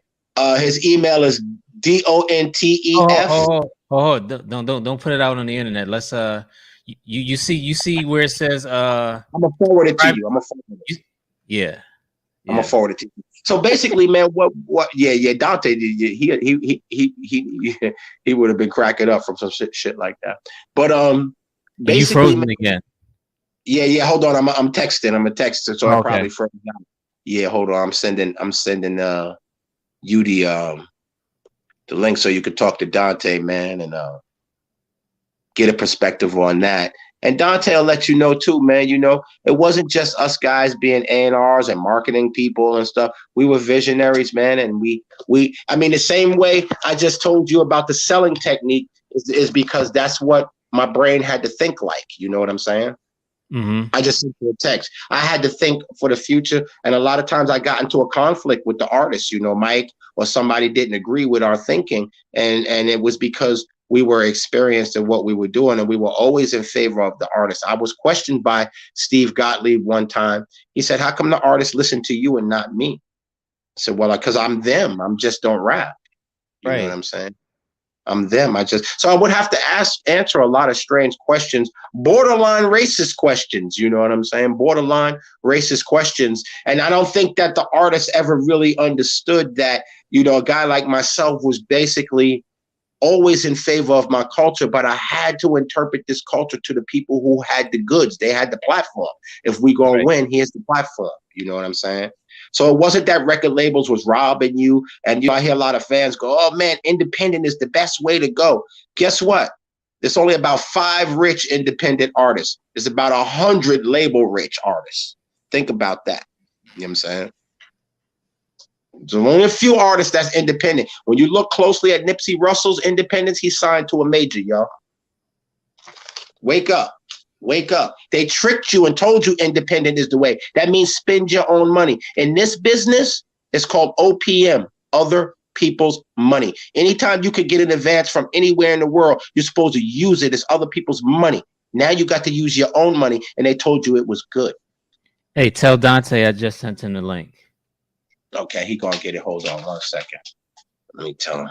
So, those are my perspectives on those type of things, man. And like I said, I'm glad you were able. Hold on. Okay. I'm glad you're able to interview guys like myself and Matt and people like that to get an inside perspective on the way it was, man. We weren't just guys. It was tough doing what the fuck we did, man. That shit wasn't easy. It sounded glorified, man, but every day I had to walk in and sit down in the office with white people with glasses and looking like lawyers ask me, why should we sign this deal, Chappy? What? Why? Who are you? What? Who do you think this guy is? You think he's Orangey? Do you think he's Dr. Dre? Can he sell 100,000? Tell us a prediction. It was like that, man. It was like, damn, I got to go smoke weed. I was forever uptown at the health food shop grabbing some chronic, Bergen and Under or something like that, man. Or, because, the game, you love it so much, man. And you wanted your culture to win so much. And then like I said, you get to the point now where we don't have the culture anymore. It's just music. When you look on TV, everybody's doing it. Anybody can rap. All of you guys can do it. Look, we do it in Australia. You know, it's cool that people are fans, but it's the only culture. Did he hit you back? Am No, I I'm just frozen? waiting for you to log in. No, you're good. You're good. Yo, check this out. Here's a theory. It's the only culture, right, yo, D? It's the only culture where everybody's so attached to the culture, everyone thinks they can do it. So in other words, let's move to the R&B culture. A lot of people who think they can sing won't dare push the issue the way they push it as rappers. Everybody, as soon as you start rapping, you swear you nice. Nobody can ever tell you you're not nice but guess what? Every other category of music, people are not attached to that way. We did such a good job attaching y'all and the fans to this music that everyone thinks they can do it.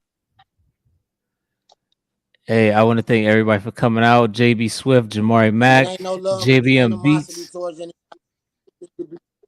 Verb, Face to Feet, Digger Hertz, everybody, like Overlord, Jay Bishop. Yeah, shout out to everybody that came out. Don't forget Friday we got Buck Wild. Me and Buck Wild go way back, man. He did a couple of Mike Geronimo tracks, man. Yes, he did. He did the classic ones.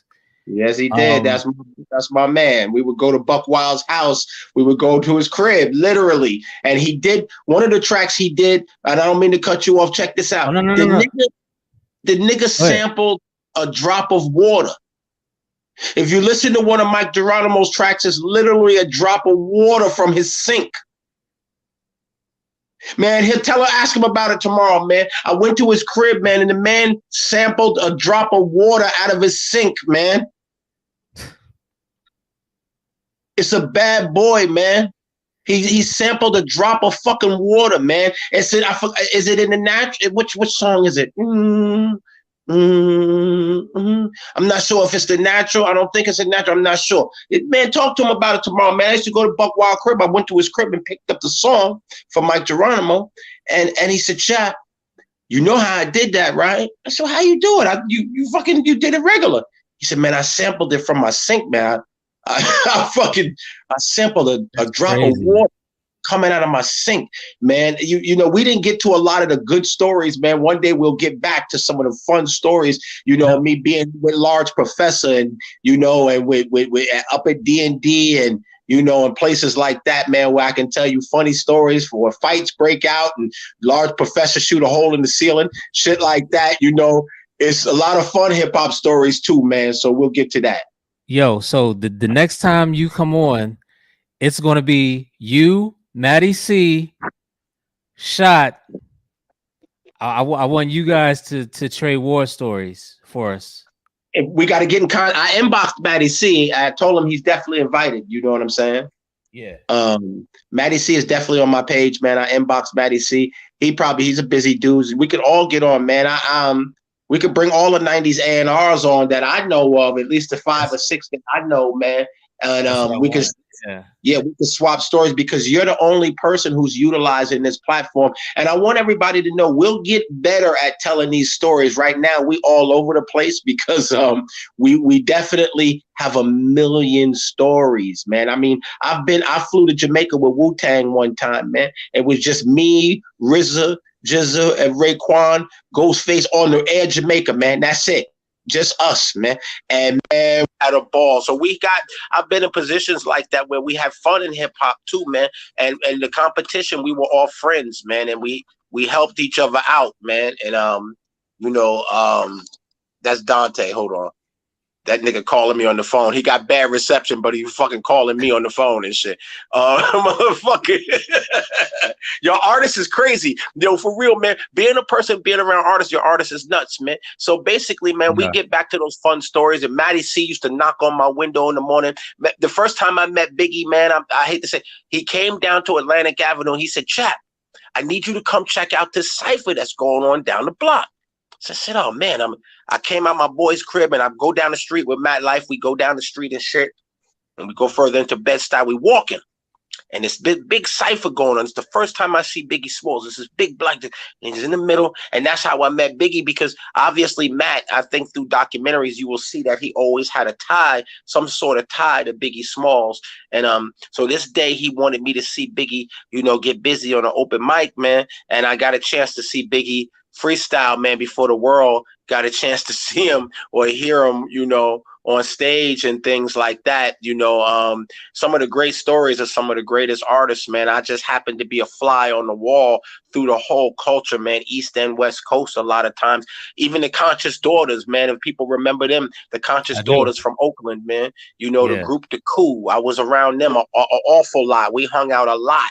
I was a young black A&R, man, with the keys to a city and the keys to a culture. And we got some great stories, man, and we'll get back to it, because your platform is very unique right now. And I definitely want everybody to take from this that there's so many other jobs in the music industry for our young black brothers and sisters, from radio to what you're doing here as a podcast, host and things like that. So big shout out to the other careers alongside of the rappers, the producers and the writers. There's a lot of jobs, my people, that y'all can get involved in, and help participate and getting the next person on, man. Speak about the next person. Talk about that rapper in your community to somebody who's looking for an artist. Talk about that female who knows how to sing, man. Each one teach one, and we'll get back to that. That is what grew our culture the most, man. You know what I'm And saying? I like what you said earlier. Speak people's names in rooms that they're not in. That's right. Always, man. Always do that, man. Speak people's names. I got lost in that content, and I know that sometimes, one time I saw Ja Rule, man, and I was with Black Child one day, and I was in front of my projects, and Black Child was dating one of my homeboys' nieces or something like that. And he came to my projects and he said, Chap, he said, man, I thought you was, in the industry somewhere. And I was just chilling. Probably had my little snowsuit on, my marmot coat on, my Timbs, and I'm chilling. I'm sitting in the hoods, blowing it down, just like a regular cat in the hood, man. And he said, nah, man. He said, I'm taking you to see Irv, man. He said, you taught us this whole game. So I go down and I see Ja Rule. And this happened about eight years ago. And Ja Rule saw me, man, and nigga just start crying, man. Nigga start crying out of nowhere, man, because I think it's not always that people forget you on purpose. I have to admit that people's lives get busy. You know what I'm saying? Mhm. I'm not making an excuse for those brothers either. You know what I'm saying? Because in my heart, I would have looked back for any one of those brothers that I'm talking about had Ja Rule not gotten the correct shot. I would have tried over and over to make sure that the world saw that Ja Rule that y'all see now. The Mike Geronimo, the Royal Flush, the Boot Camp Clique, anybody I had my hands upon. And I just want I want the culture to know that there are some of us who took those arrows so that y'all can do the podcast and y'all can introduce the culture in your way.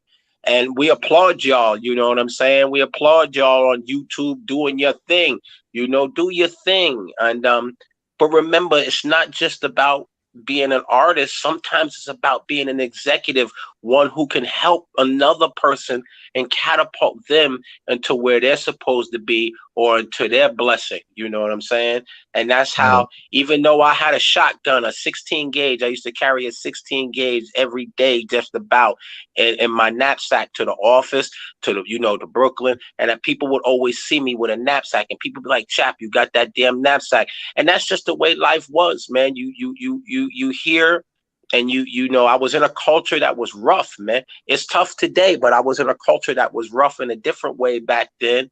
And I was an executive, but I was from the streets, and my goal was to understand how I grew up.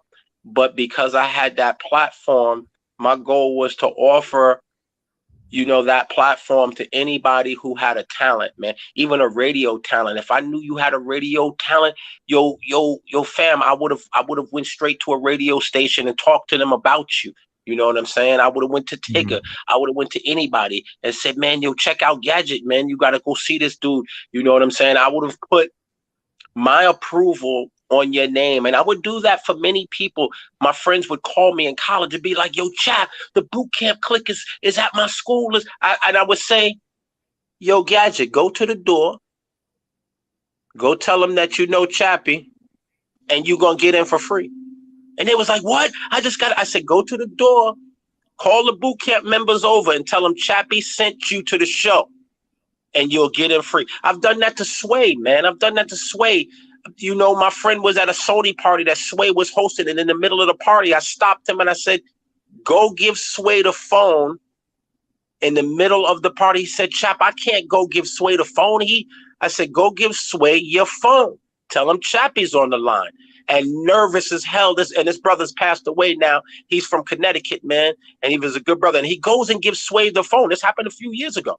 And Sway gets on the phone and he talks to me regular. And people can't believe it because, no, I'm not rich, man. I work hard, man. You know what I'm saying? Every day, you know, there was even a time like I said, I had to work at the hospital where Pun died, and, you know, I had to do small things. So I want people to realize, man, you know, today I sell land and I sell it to my people, you know, and I sell it to any people, but I do it because my inspiration and understanding, you know, the Holy Spirit and the Most High understand our people, you know, flourished when we had land and our land was taken, our land was stolen from us. You know, and 91% of the land belongs to the white man. And this is not a racial statement. This is a real statement. So when I got involved in doing this, my pride in doing this is just the same platform that I provided, you know, in hip hop for others to get on, you know, that platform to have land, to have a farm for your family.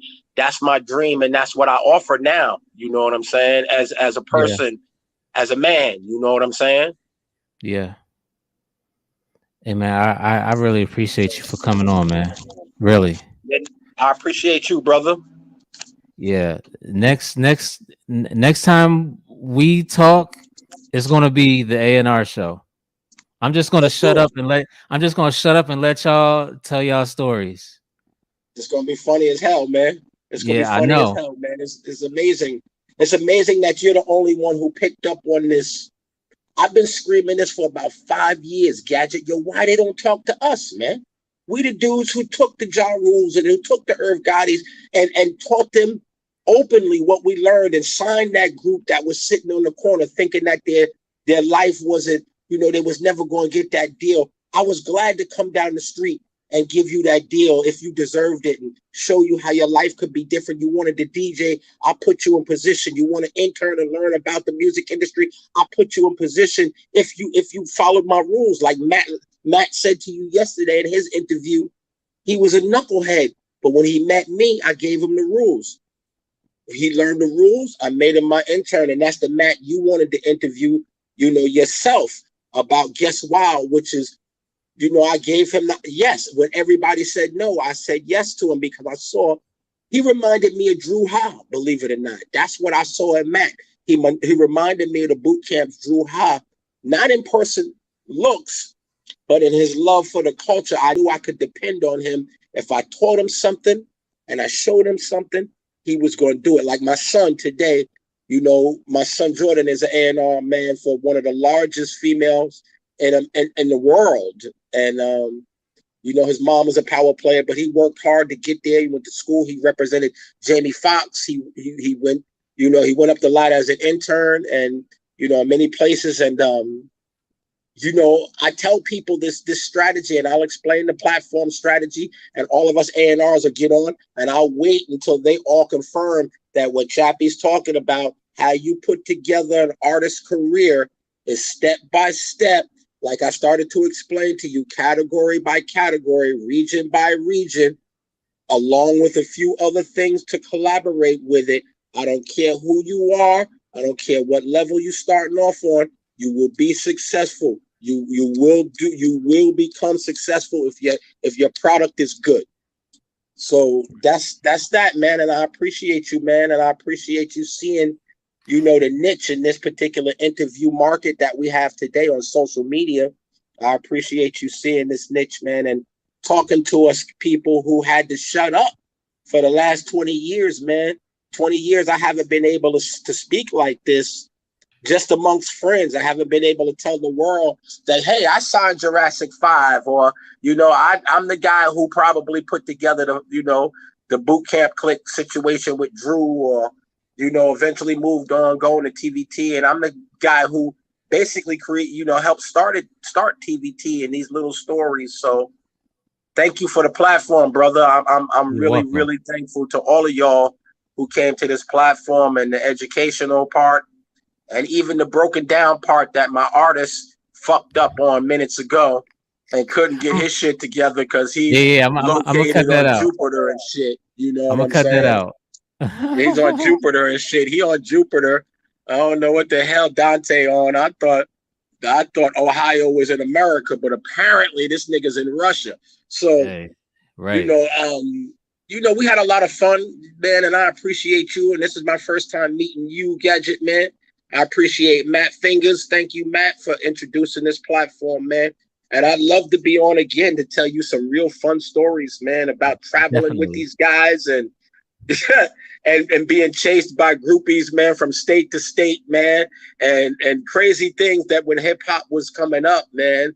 On DJ Tigger, who you know today, Tigger was my man coming down to PGC down there in Mhm. DC, man, and I would come up into PGC and play records when Tigger was DJing and shit. And so thank you, brother. You're welcome. And when we have the A&R show, I'm gonna have Iron with me.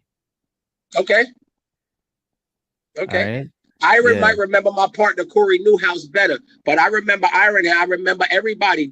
I remember everybody, man. If you interacted at Nervous at TVT, we've interacted once or twice somehow. And anybody you want to bring on, man. I spoke to Sway the other day, man. His daughter wants a piece of land. His daughter's looking for a ranch with a pond or a lake on it. So I talked to Sway the other day, man, inbox on Instagram. So I mean, if we can encourage anybody who just wants to participate, or as this may grow, this may grow. There's other people, from Death Row and other people I know who would probably love to tell their stories on this platform, man. Let's talk. Let's talk. All right. All right, brother. Thank you. Thank you, brother. Have a blessed night, y'all. You do the same. Let's see. And there you have it. Another one. Um, Shout out to everybody. I'm not gonna go through the names again. I'm tired, but that was a great interview. I couldn't stop. Look at my eyes. My eyes are red. Um, we'll see y'all Friday. Buck Wild, 9 p.m. And yeah, that's it. I'll holla.